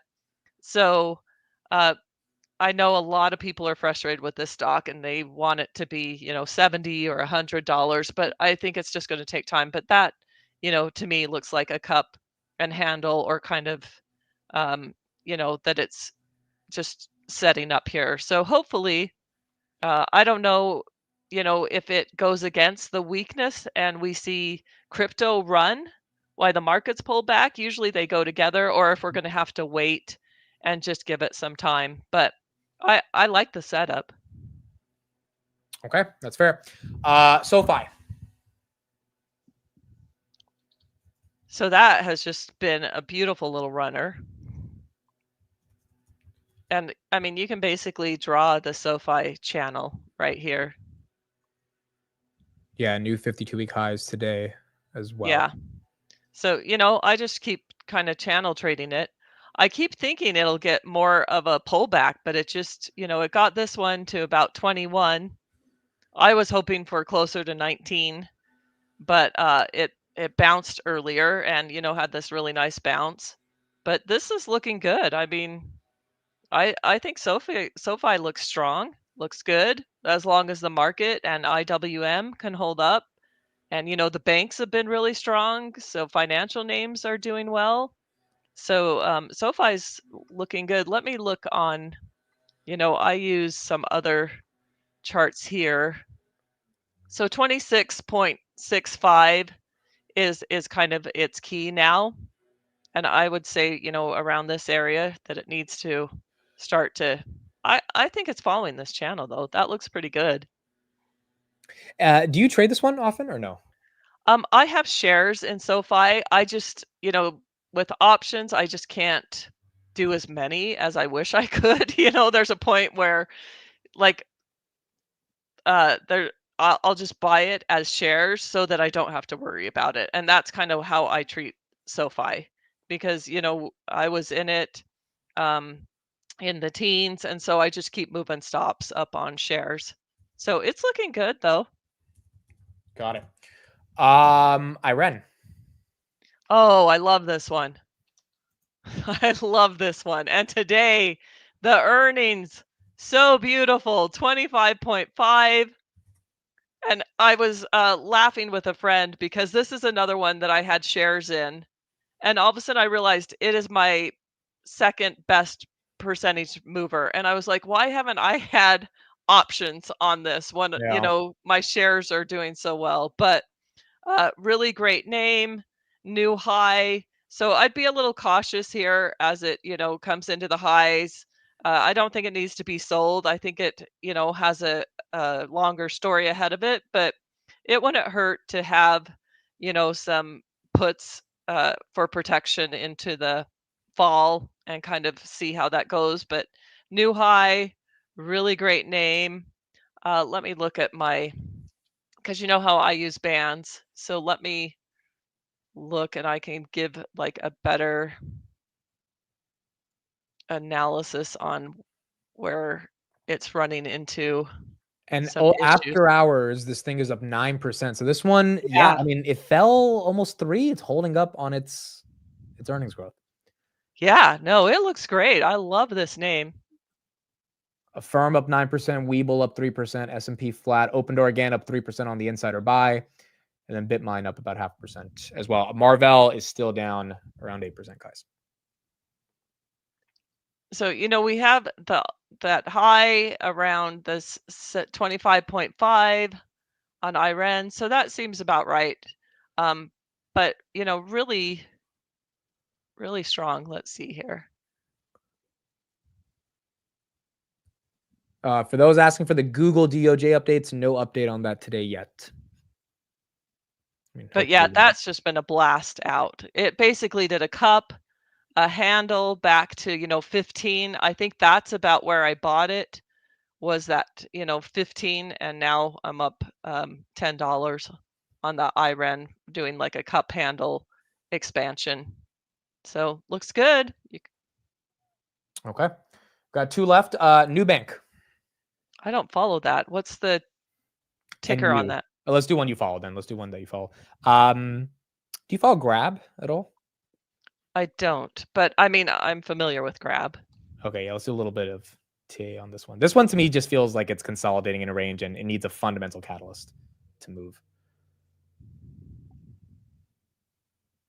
I mean, it almost got to $6 before earnings, then dumps to 470. So this one, I don't even know if you could do TA on this because it just feels so stuck fundamentally.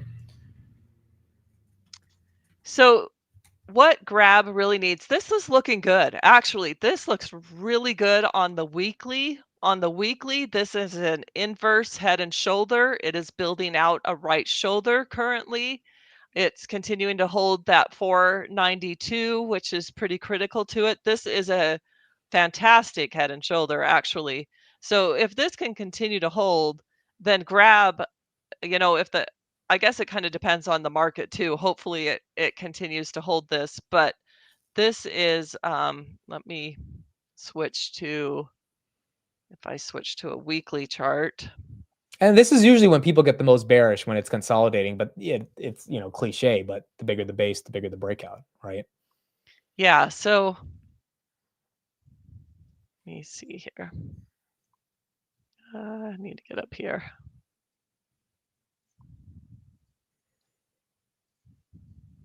Yeah, guys, we'll do Rock Lab as well. So right here, you can see the head, the left shoulder, the right shoulder. This is a weekly chart. It's just filling out this right shoulder. And if it can get moving, that's a really great setup if you want to buy time, because it's a weekly chart, so you need time. And then once it can get over 555 to 571, it can really start to move. But Agreed. it's got to look at where it's been, but that looks like a head, left shoulder, right shoulder to me. So as long as that can continue to hold 492, Grab looks pretty good. It actually looks like a Hood's chart from back in the day when it fell Yeah. from 80 to 8 and then just stayed there for 3 years before. Well, and it could it could do that. You may want to, wait or just buy shares and let it consolidate at these levels. But I mean, Yeah. that chart that's a bullish chart. Okay, last one, Rock Lab. And do you think you could zoom in a little, RBB, on the chart itself? Yeah. And then this will be our last one for today. Yeah, there you go. Her Twitter, guys, again, I'm putting it in the chat. You can check it out, and you can follow her on Twitter as well. Do you trade So Rocket Lab? Because this one's I do. retail friendly. Yeah. Yeah, I like Rocket Lab. So once again, we've got a head, we've got a left shoulder, we've got a right shoulder. It's just consolidating again. So, you know, if it can continue to hold, let me pull up this 45.5 area, it's got to hold that. That is support. That is a weekly support, 45.5. But, you know, this looks, you know, cup. So, you know, it's kind of starting to curve and round out. So if it can hold and it's holding above EMAs that it should, this is a 4-hour and it's, you know, staying bullish up here, but that looks good to me, you know, at this level. And then, you know, watch that 52.22 up there, but that's been, you know, holding as a nice head and shoulder. So as long as this right shoulder can hold 45.6, that's a bullish chart. I would be a little more concerned if it loses that level, but for right now, that's support, and it looks like, you know, it just kind of came out of a downtrend around 40 or 39 and had that nice pop right here. Right. So, you know, I think right now that's looking good, and you could almost kind of draw almost a bullish, you know, rounding out over here and kind of have that round. But yeah, Rocket Lab looking good. Nice setup. Okay, I said that was the last one, but actual last ones. You could do these real quick. ETH and Okay. Bitcoin. Both of these, just general thoughts on where you think we are in the cycle. I mean, I don't know if you believe that the 4-year cycle is coming to an end, or the ETFs institutionalize it, so that's not going to be the case, or ETH is up too much from 2,500. How do you think of these guys? Okay. So this is what I recently posted, and we'll see how close I come. But I feel like it's in a fourth wave, and I think it's kind of following this pattern here. It's a repeat of a different fractal, and so far, so good. Like, it's been following that fractal. I haven't moved this. This is just where it's been. This is a 4-hour chart. So ideally, you know, I want to see another bounce near, you know, 4,800 on Ethereum. And then I have kind of a bit of a pullback to that 4,180 again. And then I have another bounce to test the all-time highs. And then I've got another drop into that mid-September, October time. And then I think Ethereum will move up into its fifth wave. So I'm counting this as a fourth wave. So this was the third wave over here. This is a choppy, messy fourth wave. And then we get a fifth wave that will go to all-time highs later on. And what do you mean by fractals?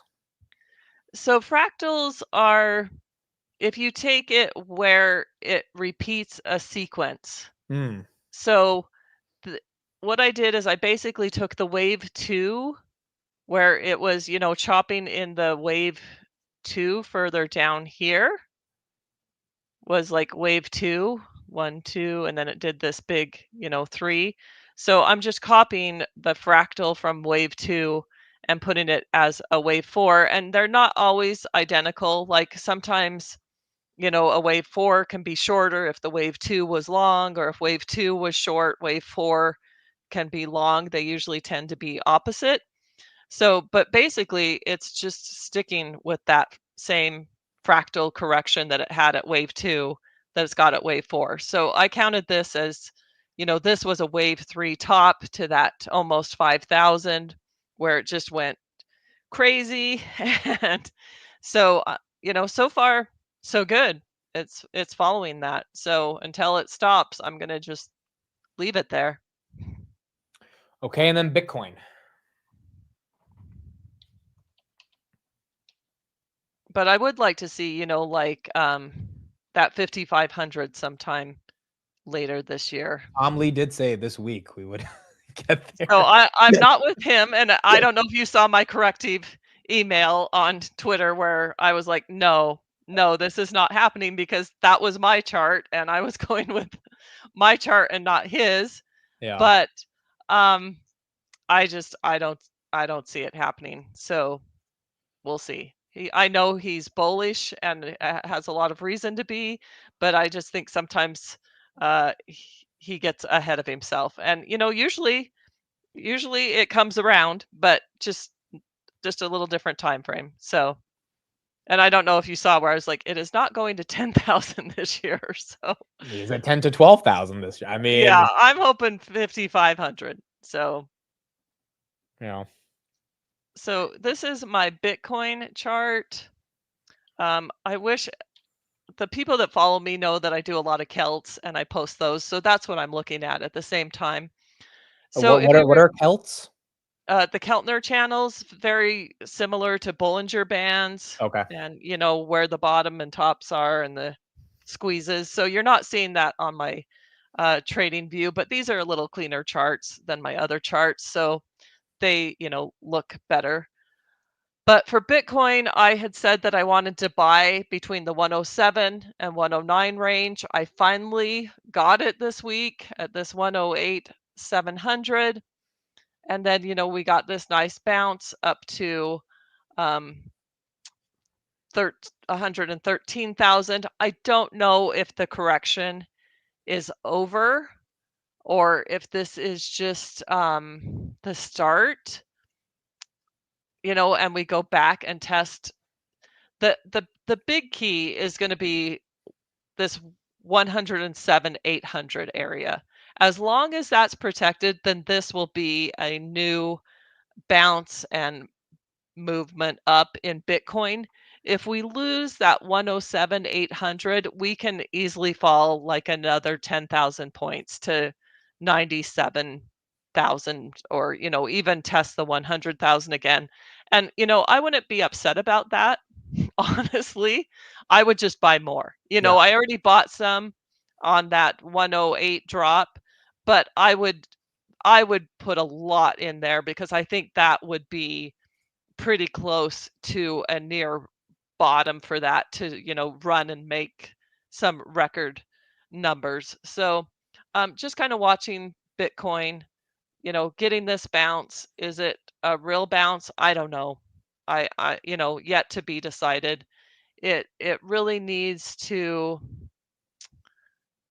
looking at my chart here, needs to get over 114,300. It's really not safe till it's over 117,000.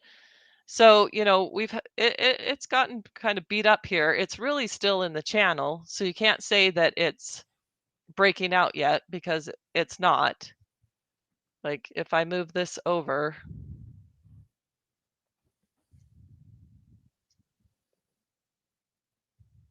we're still basically following this line down. So I mean, we're not breaking out yet. The We're 123, just testing.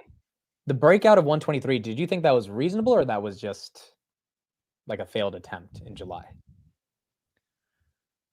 So, it was, Because it felt random to me. Like, yeah. I don't know if you thought it would break out. It was just a random July Friday afternoon, and I don't know, maybe the Genius Act was the catalyst for it, and then it just spikes up to all-time highs. Yeah, well, I kind of have a different thought on that. I thought I was looking for near 130. So, to hit 124, 123, that was pretty close to what I was looking for. I know on Bitcoin, like 7,000 seems like a big negligent amount, but really when it's ran from 16 and 64, and then you get, because I kind of double everything. So I'm like, if you double 64, that's 128,000 from where it's ran. Right. It keeps doubling. I'm like 123, 124, pretty reasonable. Like it's pretty close to where it should have hit. The thing that made me want to sell Bitcoin, and I sold, my coin, I sold a lot of MSTR here, is when Trump mentioned the Social Security Act and that they were able to start to invest in Bitcoin, I knew that these numbers weren't going to be manageable, that Mm, they have got to let investors in somewhere before the train continues, its bullet train ride. So that's what changed my thinking was the announcement of the senior citizens being able to invest in crypto. right. That's fair. You've got to bring it down some. That is fair. Okay, RBB, a lot of people enjoyed you in the chat. I have to do one more because if I don't, they're actually going to kill me. Well, I enjoy talking to you. I think you're awesome, and I hope to meet you one day and at a meet and greet. So when you're Yeah, in the West, let me know. I'm more West Coast. So I will okay, what absolutely is let it? you know. What are we AMD. looking? AMD. AMD. So to me, and I hate to say this, this Oh is no. a bear flag. Well, sorry guys, you wanted it. There it is. I mean, Let's see. Well, I'll just draw another line here. and to be fair, it's up from 70, so I mean, people Oh can't. yeah. I mean, it looks great, but I kind of had a 158 to 170, 168 bounce, got that. But to me, this is a bear flag. I think it's coming down to, 150, 138, maybe.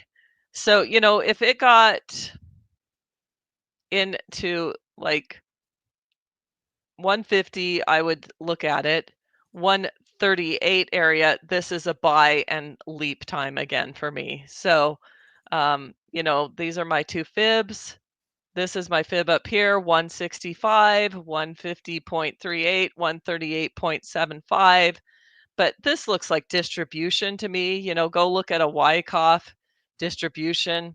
It looks like it's in a distribution channel, probably an A. This is a B wave type of bounce. And then, if you measure the 191 to the, let's see, what's this, 162, that's about 30 points. So yeah, if you take 30 points off and you get an A, B, C, where C is equal to an A drop, then you're looking at, 138 potentially on this name, which, like I said, I'd buy it. I'd buy a lot of it and get ready to run with it again. All right. I love it. RBB, thank you. Their And Twitter. sorry I have to be a bear. I like to be a bull. I've been a bull for a long time and we're getting, I think days away from where you want a little protection, where you want to, take a few gains on some things, think about your strategies. And I'm not looking for a serious crash or anything. This is just a little bit of a pullback on seasonal weakness because we didn't get it in August. Let's face it, it did not come in August. Not at all. Not at all. Well, that's why I sold some options today as well. I raised some cash and, I didn't get the max value on them. But even I'm like, you know what? It's been a good 2 months, July and August. That usually doesn't happen. September, it can't get too cocky. Maybe September is the anomaly and we have a great September for the first time in like a decade. But if not, then there should be some good dips. Yeah, I think looking at the patterns, looking at these names, there's just going to be some corrections. And then I do have to give a shout out to my favorite name, which was MongoDB. That thing went from 200 to 320. So congratulations, anybody that followed me on MongoDB. Was that a Phenomenal. was this pure TA for you or was there any fundamentals? Yeah, pure TA. Well, both.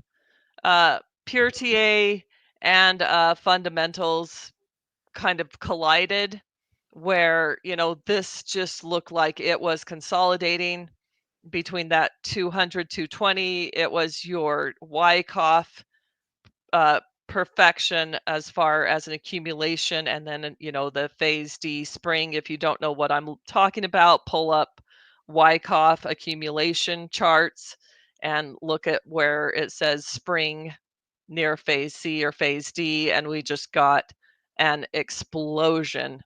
The other thing was this, they don't realize that Mongo has a huge tranche, and it showed that it beat by 52%.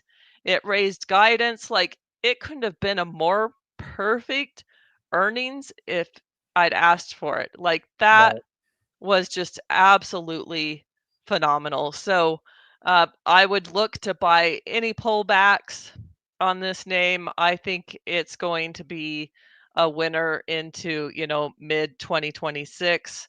I think this is just a start. So, watch for any pullbacks on MongoDB. Okay, last question for you. When people say TA is astrology, how do you respond to that?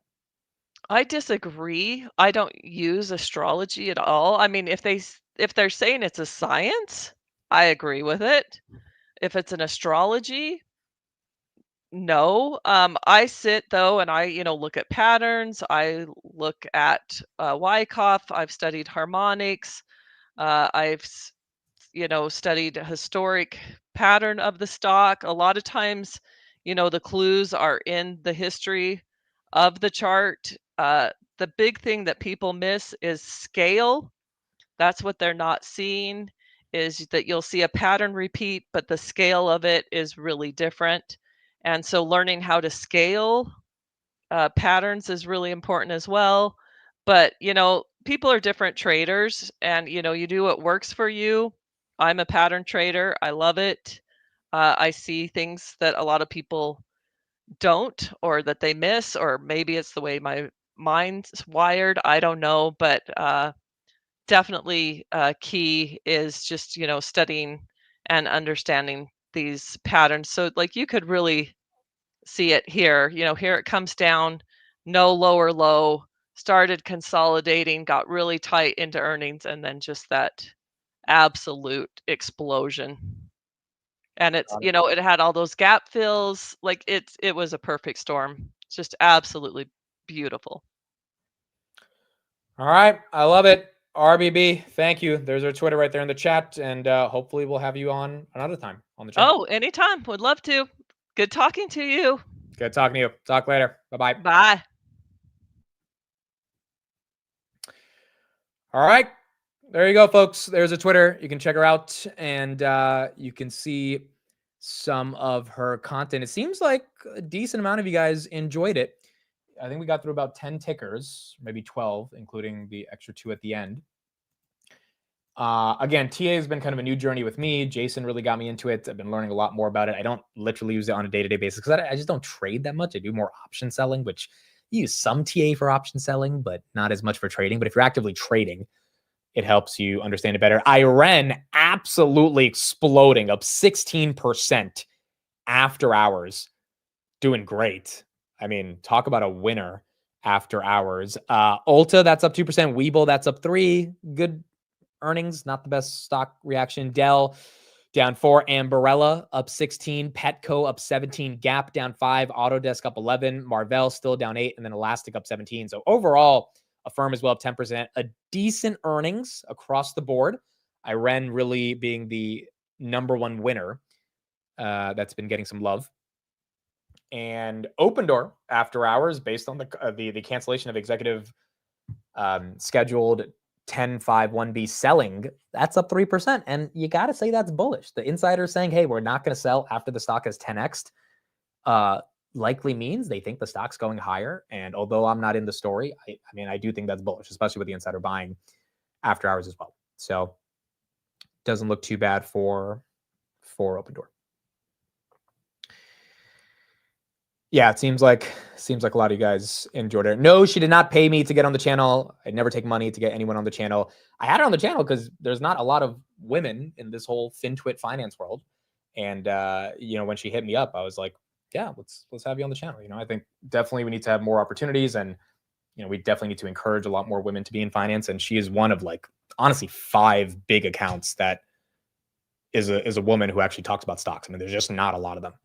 So yeah, that's why I wanted to have her on the channel. Is the next guest the dentist? Dude, you guys and this dentist, bro. Oh my goodness. You guys and this dentist. Okay, have I ever used TA for any trades investments? I swing traded Snapchat, like 3,000 shares of it, I think 4 months ago, back in March. So yes, I used some Bollinger Bands to kind of understand where Snap would go, and I made like $300. It wasn't crazy, and it was like in 2 weeks. I thought it would make a lot more, but yeah. Otherwise, I don't really swing trade that often. So that is what we got. All right, now after hours, do we have any news? Let's see what we got. First of all, Maritza, thank you for becoming a channel member. Appreciate it. J-Bug, thank you for the $50 super chat. Just showing some love. I'm new around here, interested in the content, also interested in thoughts on Pinterest. Haven't heard it talked about enough. Big names take the spotlight a lot, or any memes like Open, although I'm a small $20,000 position. Again, my thoughts on Open Door are that I think the business fundamentally is broken. I think they can maybe turn it around.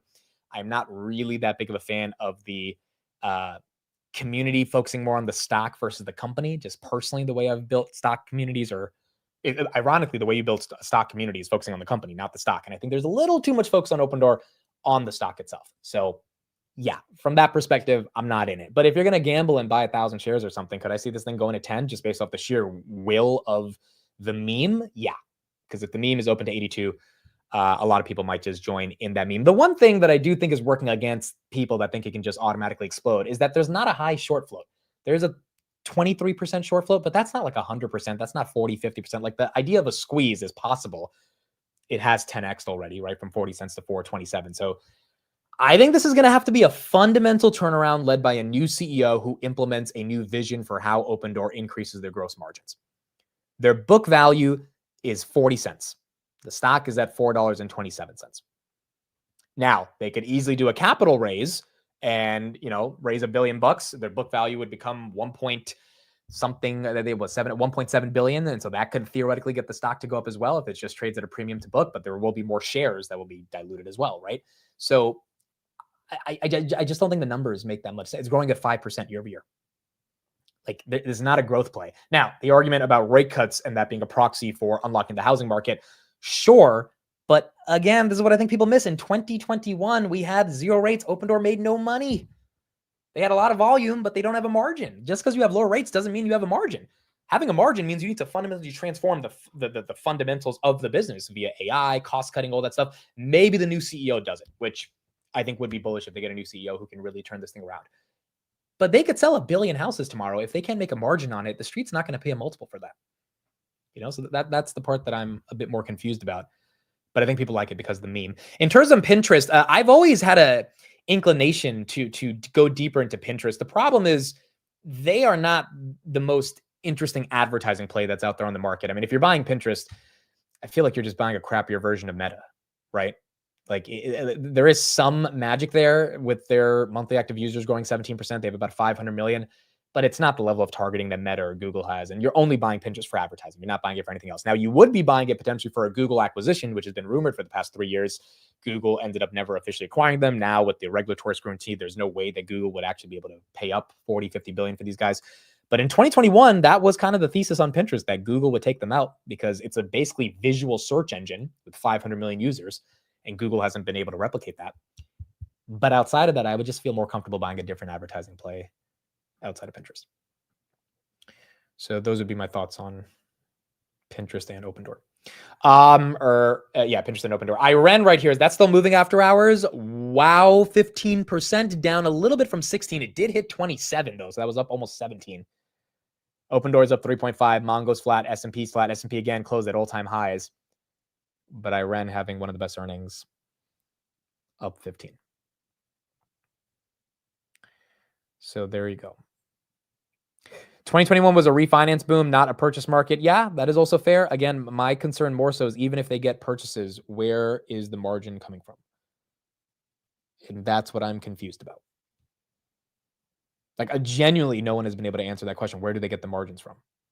And if you say, oh, well, AI, well, it's like, I haven't heard a reasonable argument for how AI increases their margins. Unless they fire a ton of people, which theoretically that would help their margins. But that's not sustainable. Just because you fire a bunch of people, that's a one-time cost-cutting thing. There needs to be a structural change in the business to increase margins.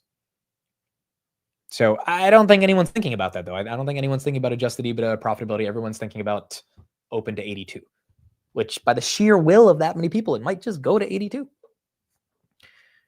But I think we're going to have to see how that plays out over the coming months.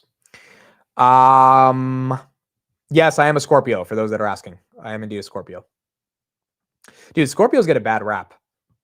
Scorpios are seen as like the worst sign. I think Scorpios are the best sign. I think Scorpios are the most exciting sign when it comes to zodiacs. We're the most mysterious. We have the most energy. We have the most personality. So, yeah, late October is Scorpio. Yes, I'm October 27th. Sounds like a Scorpio. Dude, Scorpios get so much hate. It's like, it's ridiculous. I don't know why, but they do. So that's what I got. Money market funds. Again, this is surprising, bro. I did not expect money markets to go up. 17 billion with the Powell cut. Are you kidding me? I mean, this, you know, I know she was a bit bearish in her analysis, but this right here is an exemplification of people being bearish. Going into the end of August, Powell just basically told you he was going to cut, which means the money market yield you're going to get will go down by 25 bips. And people still are plowing more money into money market funds because they just don't want to be exposed to equities as deeply as they may have been in August going into September. Now, granted, August was really good. We got 3 days left. Hopefully nothing bad happens. We got a Friday. Maybe we give back a little bit towards the end of August, but starting Tuesday, we'll be in September 2nd and we'll be starting September.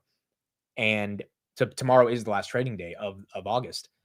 If we don't have a 4% down day on the S&P, which I don't think is going to happen, we are going to close up 4%, more than 4% now. Let me do the exact math. Since October or since August 1st, that would be 4.5. Wow. We were 621. Now we're going to close at 649-ish. We'll see tomorrow, but it's 4.5% in August. When's the last time? Let's ask Gemini. Let's see if this is useful. When is the last time the S&P 500 gained 4.5% or more in the month of August? Let's see. Financial stuff's usually not the best for the chatbots, but let's see. Tomorrow is a big OPEX day. There's a lot of options expiring tomorrow. Based on available data, the S&P 500 has not had a monthly gain of 4.5% or more in the month of August in the past few years. Historical records show the last time. Wow, last time was August 2020 when we were up 7%. Dude, 2020 was different. 7% in a month? Are you kidding me? Goodness gracious. 7%. Let me see if let me fact check that. So 2020 August 1st, S&P was around about 330, 325. August 31st. Yeah, it's exactly 7. Hold on, let me see right here. We're looking for August 1st. Yeah, 7%, 7.3%. Goodness gracious, bro. Okay, so we have not had a month like that in a long time, which means this is for the past 5 years. And then obviously we had the yen carry trade in August last year. So we were down 10%, but we rebounded pretty heavily off the lows. And then we still had a weak September last year, but then October, November recovered. So, I mean, if we go against historical precedent, which is possible based on August 2020, I mean, what would another 4% be on the S&P? Dude, that would be 675? 675? How was September in 2020? Okay, that's a good question. September. Let me see. September was... Okay, September was bad. September was bad. It was down 3. Yeah, we gave back about 3% of it. But then by the end of December, dude, we were up from like 330 to 470 going into January 2021. So we're gonna have to really beat historical precedent. But yeah, there's nothing but tailwinds. I mean, that's the thing. All of us, including myself, expected August weakness, but all we have seen are tailwinds. And going into September, if all we see are tailwinds, I don't know. I don't know if it has to be that bad.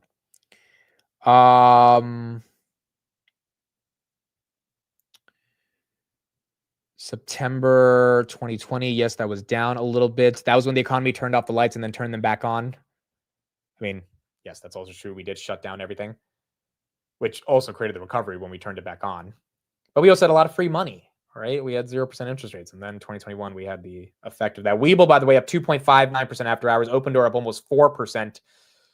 Pinterest up 0.27. Iren still up 15% after hours. I think September, look, if it's bad, I'm happy what RBB said was about selling volatility. The covered calls on BMNR are exceptional in terms of premiums. Covered calls on a lot of these names have been pretty good. I think going into September, just that being the hedge, so you don't have to sell your stocks, is not the craziest idea in the world. The question is just how that ultimately plays out. Let's finish with Tom Lee, because we listened to a little bit of him when we started the stream, and then we'll keep going from there. We have a couple of new clips of Vlad, as he just did a couple podcasts as well.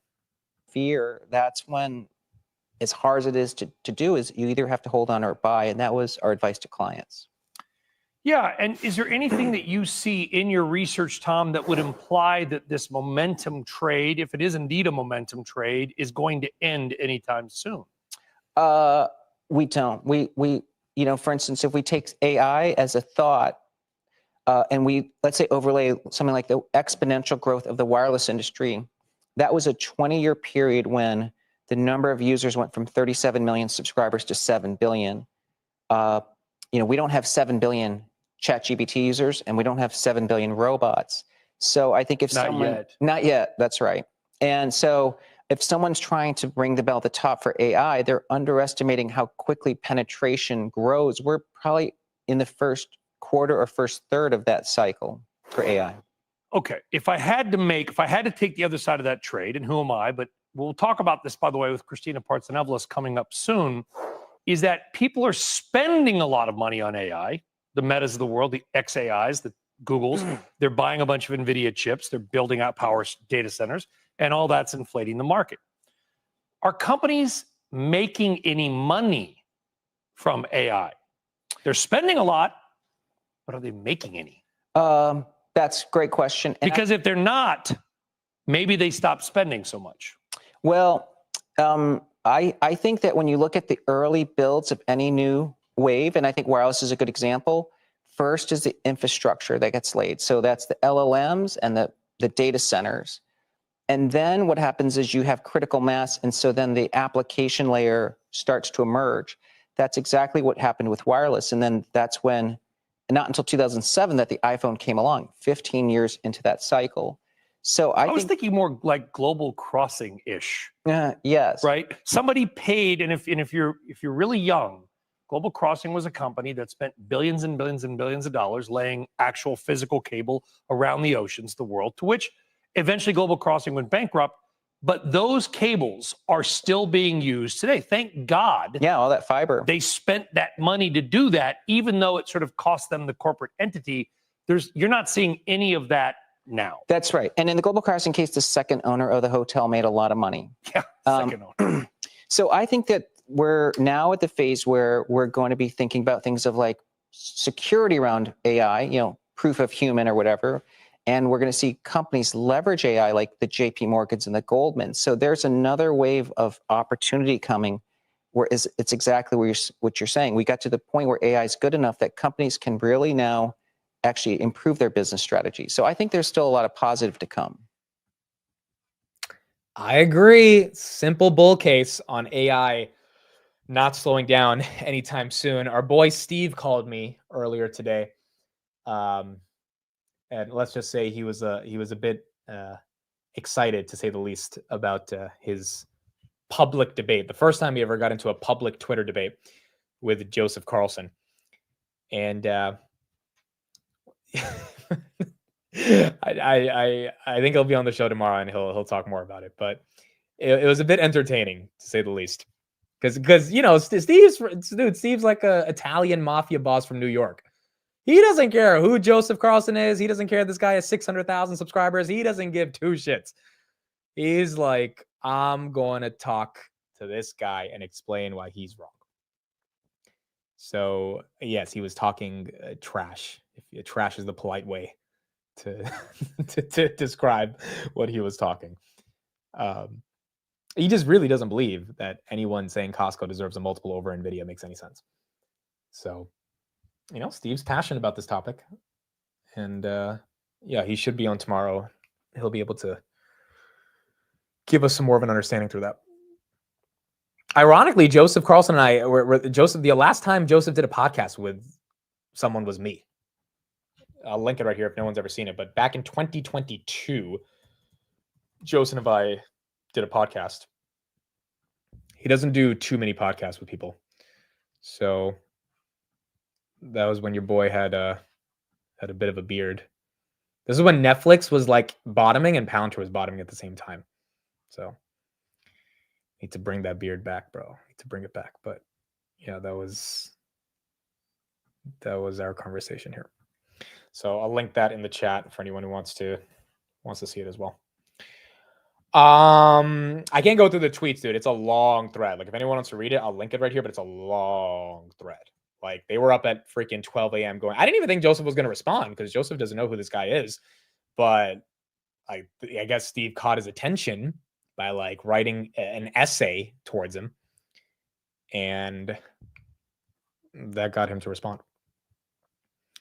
Yeah, you could also just ask Grok to summarize it. The summary is Joseph thinks the predictability of revenue for Costco deserves a multiple higher than NVIDIA because NVIDIA is cyclical. And Steve's like, even if it's cyclical, the growth is so far beyond Costco. If you look out just 2 years, that anyone paying that type of a multiple for Costco is just fundamentally undermining NVIDIA and NVIDIA's growth. And by the way, Steve was an NVIDIA bear years ago. Like he only became a bull back in mid 2023 when the numbers actually started making sense. Otherwise, he thought NVIDIA was one of the most overvalued companies on the planet. I ran up 12% after hours. So it's not like he loves NVIDIA. Now he loves it, but he's not biased to it to the point where he would defend them no matter what. It's just based on the numbers. He doesn't see how Costco gets multiple. Dude, yes, I remember when the Dean evaluation said NVIDIA was too big at $1 trillion. I mean, this is the thing about bears, right? Like you got to use the numbers to kind of sound smart in the short term. But if the companies execute at very, very sophisticated levels, only the best of those companies, they just get a premium. And this goes back to Tom Lee's argument that there's not enough companies in the market to invest in. So a lot of that capital ends up finding the names that are actually standing out towards everyone else. Costco's a generational cult. Like that's why I agree with it as well. I think that's the main reason Costco gets its bid. Okay, this is a clip of Vlad. So Vlad just did 2 podcasts, one with Kathy Wood and then one with Fortune magazine. And this clip I think was really interesting because I was talking to Bergman today, Adam Bergman, and he brought up the same argument that Steve's been bringing up, which is what happens when AI replaces jobs, when it replaces labor. This is what Vlad had to say about it. You're also seeing entry-level jobs dry up, a lot from AI, et cetera. Do you worry about the ability of Gen Z to make the kind of income that their parents made and how that impacts your business? I do worry generally about the short-term impacts of AI on the labor market. I think that, in the next 5 to 10 years, if you believe some of the optimistic estimates for the GDP growth and what it takes to get that, 6+% GDP growth, if we're in the bullish AI adoption scenario, there's going to be a lot of labor force disruption. And I think that's actually a huge tailwind for the importance of retail investing. So I think it's going to become more important to invest because if you can't rely on labor to generate money to make a living, capital becomes more important. And so we're going to have to make it easier for people to learn about investing, invest from an early age, get their kids investing.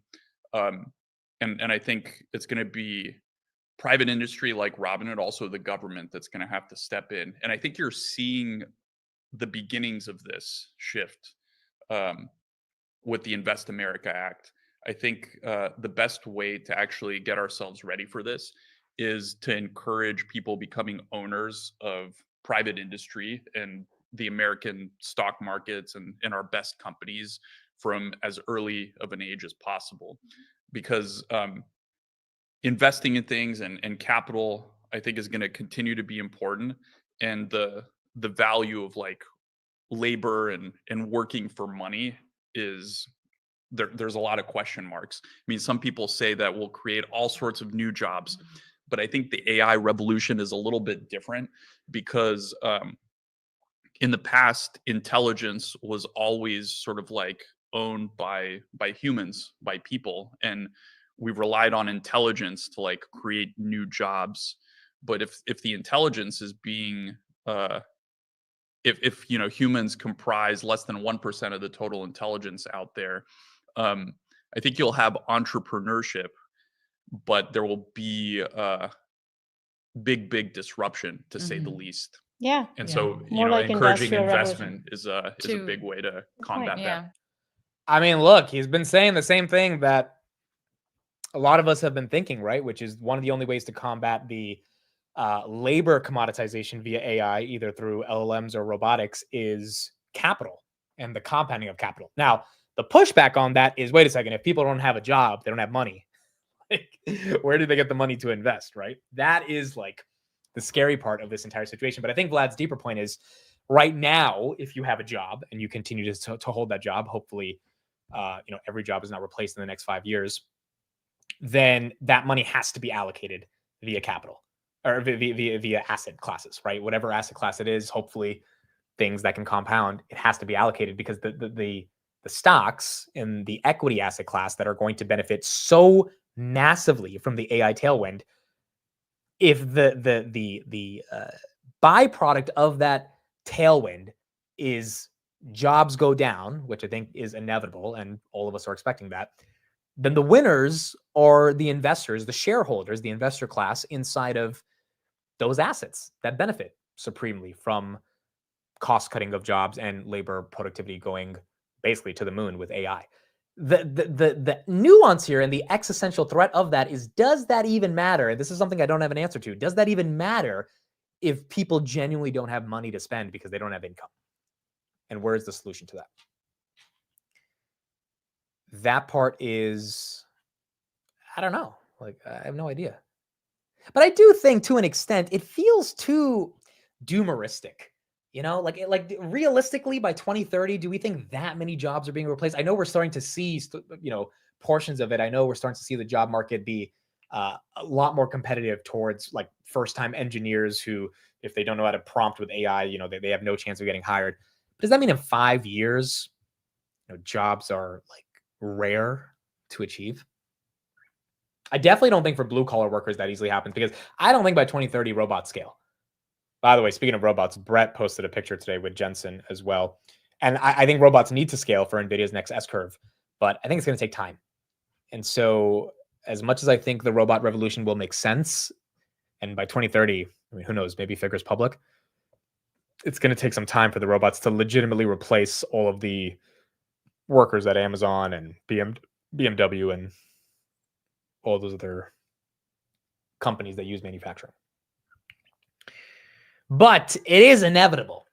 Like in the next, I don't know, 20, 30 years, it's just going to make more sense for companies to license a robot versus pay for a human salary. And that's where I don't know as a society how we navigate it. Tom put this out on the Compound podcast. In short, people will have to be more flexible in terms of the jobs that they will have. Well, this is also what Sam Altman said, right? I mean, Sam Altman's argument was like, we should have new jobs that are created as a result of it. Which, I mean, that's the most obvious argument that everyone says. But, oh, Jensen was on Fox today. Oh, we should watch some of this. But the question is, how many of those new jobs will exist? All right, let's listen to Jensen. He was on Fox about an hour ago. Of Wall Street estimates. I need to know right off the bat, what customer demand are you seeing right now that gives you that confidence? We are at the beginning of the AI revolution. And the last year, extraordinary progress was made in AI. AI can now reason, basically think, do research, use tools, solve problems. That's the reason why ChatGPT has become so good. because you ask it a question and it goes off and thinks about it, does research, does things for you. It's incredible. And so we're seeing AI going into every industry, from, of course, the clouds, the enterprises, industrial with robotics and automation, and of course, self-driving cars. Just everywhere we're seeing AI adoption really, really growing fast. Now, at the core of our business, we launched the second generation of the revolutionary Blackwell architecture. It's the first of its kind type of AI supercomputer. This is the second generation of Blackwell. We call Blackwell Ultra. The code name is GB300. Everybody calls it that. And we ramped $10 billion worth of GB300 in the first quarter. And next quarter, we're going to ramp really, really hard. So we've got a lot of build out to go. Yeah, it sounds like the fire is really hot. I mean, your second quarter earnings, though, did show, and everybody's talking about this, so we got to bring it up, 0 H20 chip sales to China. Even though earlier this month, President Trump reversed that ban on those sales in exchange for a 15% cut of your China revenues. And then the forecast for this quarter assumes, again, 0 H20 chip sales to China. Are you guys just being conservative, or have you seen orders from China come to a halt? We haven't seen orders yet, but we're hoping for orders. H20 is really a fantastic product still. The price performance, its cost efficiency, and its ability to generate AI tokens is really terrific. So I fully expect and I hope for POs for H20. America being able to have the world build AI and build software on the American tech stack helps America win. And President Trump understands this. And I'm very grateful that he approved the licenses of NVIDIA H20s for Chinese customers that are not on the entities list. And so I'm hoping we're now free to be able to sell to them. When the orders come in, we have some H20s built for this coming quarter if the orders come in. And so whatever comes in as a bonus on top of our guidance. And our guidance, as you know, is already quite significant. And when those chip orders do eventually come in, quite frankly, I'm surprised you say that you haven't gotten any orders yet. But when they do come in, what kind of numbers, what kind of revenue do you foresee for that? The AI market in China is probably about $50 billion to us. Several quarters ago, we were running umpteen billion per quarter. And then when H20 was banned, it went to zero. And so my hope is that we'll be able to go back and address a significant part of that $50 billion. And it's growing, just like the United States is growing. And the rest of the world is growing in AI. So the China market is definitely growing really fast. And I'm looking forward to it. Well, you've made it clear you're eager to sell not just the H20, but even the Blackwell, your most powerful chip, to China. Have you had that conversation yet with the Trump administration? I've started to have the conversation with them. I think that the conversation will take a while, but President Trump understands that having the world build AI on American tech stack helps America win the AI race. And he wants American technology all over the world so that the whole world is built on the American standard, like the US dollar is, the global standard. And so I'm very optimistic about it. I don't know the time frame for it, and we'll continue the discussion with him. Let's say. All right. Well, that's what we got from Mr. Jensen. Pretty much the same stuff we heard on the Yahoo Finance interview, but yeah, it doesn't look like NVIDIA is going away anytime soon. Hopefully we get the China stuff figured out soon, but until then, seems like the street is ready to continue giving it a multiple. I mean, dude, even if they don't get China, 54 billion next quarter is still enough, definitely to justify 180, if not closer to 200, but it doesn't seem like it's slowing down. Webull up 2% after hours, Affirm up 14%, Iren up about 12.8%. Open Door up 4%, Pinterest up 0.5%, S&P is flat. Rocket Lab down just a little bit. Again, we had our boy Matt Money meeting with Sir Peter Beck. I am so happy that he went out there and got to meet everybody. That's just so cool, bro. So freaking cool. There he is with Peter Beck. He says Neutron to Mars, Venus, and beyond. And there he is. So dope, bro. This is just so cool because, legitimately, him, Vince, and Dave, They're the only 3 to 4 guys that were talking about this stock on YouTube when it was $3-4. And so it's just so cool to see them ride this journey up, but also be embraced by the company and be there for a pretty big moment in Virginia today. So that's what you got there. And then Marvell, this one just had the crappiest quarter today. I got to go through their transcript and see what really caused it. I don't think it's a $100 million revenue miss causing this, but wow, 13% down. Goodness, what did they say on the call? This thing was already down 30%. This thing's going to be down 40% this year now, 44%. I will ask Jose about this one because he likes this one. This is also not going to be the best for Chris because he has this in his stock draft. Let me pull up the stock draft as well. Does anyone get why is it like that feels weird? Matt's up 27, I'm up 13, Tanner's up 10, Steve's down 1, Chris is up 2. Chris was up today on Marvell, up 10%. He got in at 70. Marvell right now 65. Again, Matt up there 27. Duolingo still ruining my portfolio. But that is what we got on the stock draft. Broadcom's absolutely destroying other custom ASIC players. Is it? Do you I mean, I didn't go through the call, but do we think they mentioned competition as kind of the major issue? I mean, the coverage was a little bit around what was it? Tariffs. That was like a little bit of what we heard. Revenue's up 58% year over year.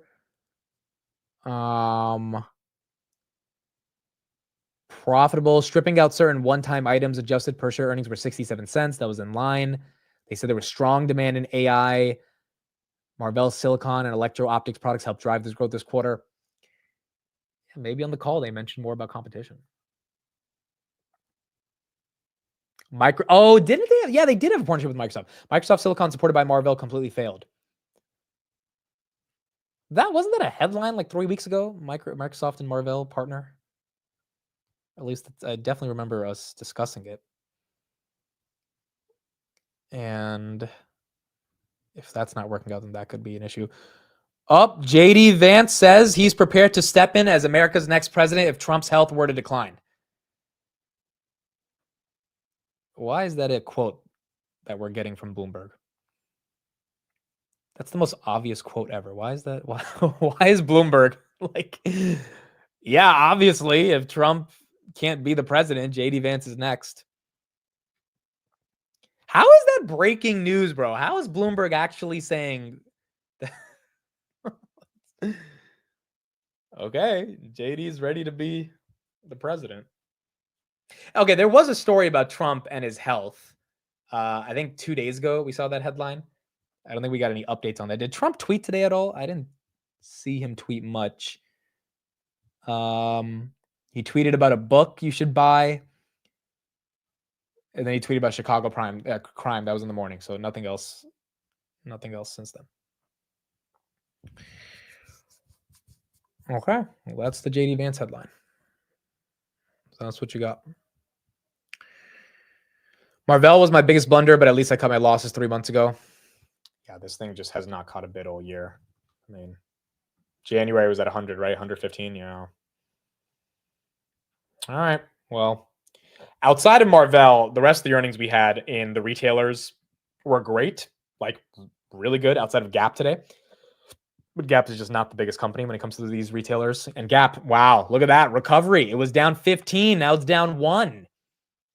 Dude, like this is what you see in a bull market. You see a lot of these losses kind of get bought up if the earnings are not as bad. And Gap didn't have a bad quarter. I mean, they guided for another 15 million of losses, but that's not like, oh my goodness, the company shouldn't be worth 20% more than what it was yesterday. Doesn't have to go up 20%, but doesn't have to go down 20%. Usually you have that recovery, which is not horrible. Affirm right there up 14, Webull up 3, Dell, that one always tanks on earnings. Iren's up 10, Ambarella's up 18, Petco's up 15, and then Autodesk up 10% as well. All right, that is it. I think that's it for me. We'll be back tomorrow. I can't believe tomorrow's Friday, bro. I legit cannot believe tomorrow is Friday. It feels like I just got back from Miami on Monday, so I do not know where this week went. But tomorrow is Friday. Do the market open, market close as always. We'll get Steve on the close, hopefully, and apartment stream on Monday. Officially moving in on Sunday. It's been a long journey to get here. It's almost October. Monday is a holiday, but we'll be doing technical Tuesday on Monday because we missed it on Tuesday. And then we'll do the apartment stream on Monday as well. That's it, bro. That is it. We are moving in. Officially moving out of the pair. You know what's so funny, dude? Like some of these comments on Twitter, bro. Like, well, this guy, don't take him seriously. He lives with his parents in his basement. I always thought that comment was like, okay, so like just because someone lives with their parents, like what, you know, like good analysis is diminished because they live with their parents. But now it's like, well, you can't say that anymore.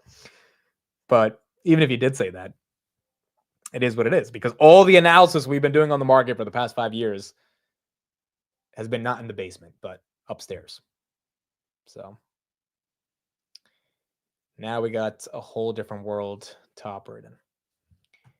On Labor Day, probably like 10 a.m., 11 a.m. for the tech stream, the technical Monday stream, I guess we'll call it, and apartment stream probably 7, 8 p.m. Eastern. I wanted to get Steve in person, but his wife has COVID. Otherwise, he was down to come, and it would have been so fun to have him in person, but unfortunately, he can't. Siege, thank you again for the $50 super chat. Admit, forgot to mention while I was drooling all over myself at the meetup, that Sands chip is a collector's item, as the original Sands Hotel was demolished in '96 to make way for the Venetian. Wow, I did not know that. All right. Well, I've got the chip. It is now officially a collector's item. And dude, don't feel bad about yourself. You were having a good time. You were doing what you should have done at the meetup, which is drink. I wasn't drinking, but you know, you had a good time and got to enjoy with everybody else. We're moving, chat.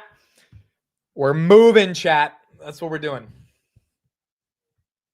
That's what we're doing. I did not cut off my Rocky bracelets, but they naturally just fall off. Like, I have one of them still, but you know, after like a month, a couple weeks, they usually just end up falling off.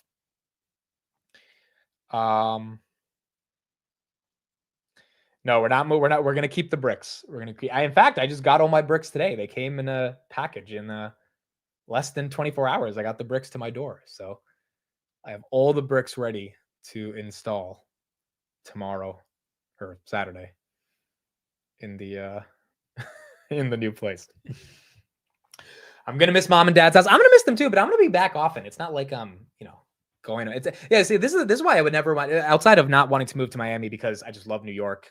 I don't want to be that far away from my parents either. You know, being 40, 50-minute drive away is way better than being, you know, 2-hour flight. Because once you're a flight away, like you have to get on an airplane, right? And that you have to schedule. That's probably like once every couple months. Like then you're like legit, you know, gone. But if you can, you know, if you're not doing anything on a weekend and you can just take a quick drive over, that also is not the worst in the world. I'm gonna miss your mom and grandma setting off the fire alarm and you having to go take care of it. I am not gonna miss that. I know that's entertaining for everybody else. It's very human to see that happen because you guys probably have to deal with that as well. I am so annoyed every time something messes up the stream or there's some random sound, because like you don't want that to mess up the stream. Like you're in the stream. And it's like, I know you guys understand, but it's also like really annoying when you're in the middle of something and then, you know, the freaking alarm's going off because someone's cooking. So I am not going to miss that at all. I'm going to miss other parts of living at home, but not that. I think every time we do a stream now, there will actually be peace. There will be like very little interruptions. And that's just good, because when you're getting through a 3-4 hour stream, you know, you just kind of don't need those interruptions. But it is genuine. That's correct. You'll miss having someone to blame. Yo, I hope the internet in this new place, I was testing it yesterday. The internet seemed pretty damn good. I hope it doesn't give us any issues, bro. But I was testing it yesterday. I was just, you know, seeing if I was doing like a test stream by myself, and I was like, all right, the internet's good. Here, I don't know what it is about where my parents live, but the internet just randomly, like I'll be home alone. That like last week on, I think it was Wednesday, the internet just like, I'm like, there's no one else at home. Like there's no one else using the internet. Like, why does it randomly just do this? It wasn't raining outside or anything. So I'm hoping that doesn't become an issue. Yeah, and the AC would break. One of you guys told me at the meetup, they were like, I remember watching your stream with the AC broken and you were out there sweating and just trying to get through the stream. Yeah, this new apartment, I don't think that's going to happen. It's a bit more advanced to make sure the AC doesn't break, but should be in a decent spot. That should be good. That is also true. It is also hard to meet a girl living at home. I mean, that I'm not going to lie. That's another reason I definitely want to move out. Not to meet a guy like all of you guys are about to spam, but to like, you know, go out more and live my life. Like, dude, I've just sacrificed so much of my social life the past 5 years. And I'm happy I did, because if I didn't, then I wouldn't be in this position. And, you know, anything good in life requires some meaningful form of sacrifice. And there's a lot more work to be done over the next, you know, coming years. I mean, there's a lot of projects and stuff I'm working on, but being able to manage a social life with that is important. And dude, my mom really wants me to have a social life. I mean, she's like yesterday she was saying, like, you need to go like make friends and like actually be able to go to the bar with like your homies and stuff. Like I haven't done that because that's, you know, I don't have any friends around where I live. I still have friends in general. I've been able to, you know, meet up with people as we've gone to all these events and stuff, but it's usually on a work event where you meet up with people. It's not really just like hanging out with your friends like you did in like college or something. And I'm looking forward to that. I'm looking forward to the very basic dynamics of social interactions that aren't rooted in these relationships you have to maintain for work, but rather genuinely just hanging out with people for the sake of hanging out with people.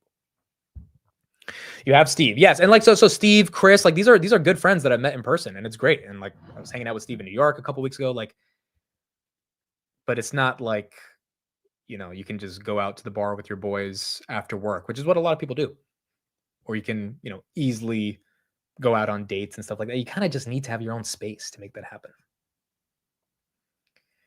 You have us, bro. Yes, I do have. My mom was saying, like, you talk to thousands of people every day, but like, you don't actually talk to people. I'm like, Mom, those are people. They're just not physically there, but they're people. She's like, I know they're people, but still. So, you know, it's just got to be more in person. Mom wants grandkids. That's also true. She does want some grandkids eventually. You don't need anyone else. You have 96,000 friends. Yes, we do have 96,000 friends. Dude, I got recognized the other day. Like, what was it, last night? No, it was 2 nights ago. In New Jersey, just walking out of a store. I didn't tell you guys the story, but someone comes up to me and they're like, Amit. And I'm like, yo, what's up, man? He's like, I was listening to you this morning with Tom Lee on the show. And I was like, what is good? Like, this is like, it happened in Miami twice outside of the meetup itself, like just randomly in Miami. And Derek was with me one time when it happened, and Derek was like, I fucking hate you. Derek was just like, who are you, bro? Derek was like, get out of here. Like, just go away. And so getting used to that also has just been kind of wild. But, you know, I like when people come up and say hi, and I started asking him about what he does, and he works at some hedge fund or something. And so he's in finance, obviously, which makes sense.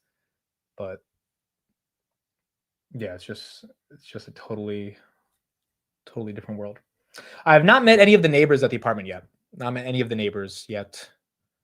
Yeah, no, I really haven't had time to get integrated. I mean, every time I go to the apartment, like I'm about to go there right now, it's just moving stuff. It's just so it's not like really, you know, interacting with anyone, but probably in September. But then in September, the first 2 weeks of September, I'm traveling. So it's like we're not even going to be in the apartment for the first 2 weeks of September. It's like just a ton of traveling. So we got to see. We got to see. All right, I think that's it. Are we done? Are we out? We'll be back tomorrow, market open. They're going to love your bell. They definitely will love the bell. Yeah, I think that's it.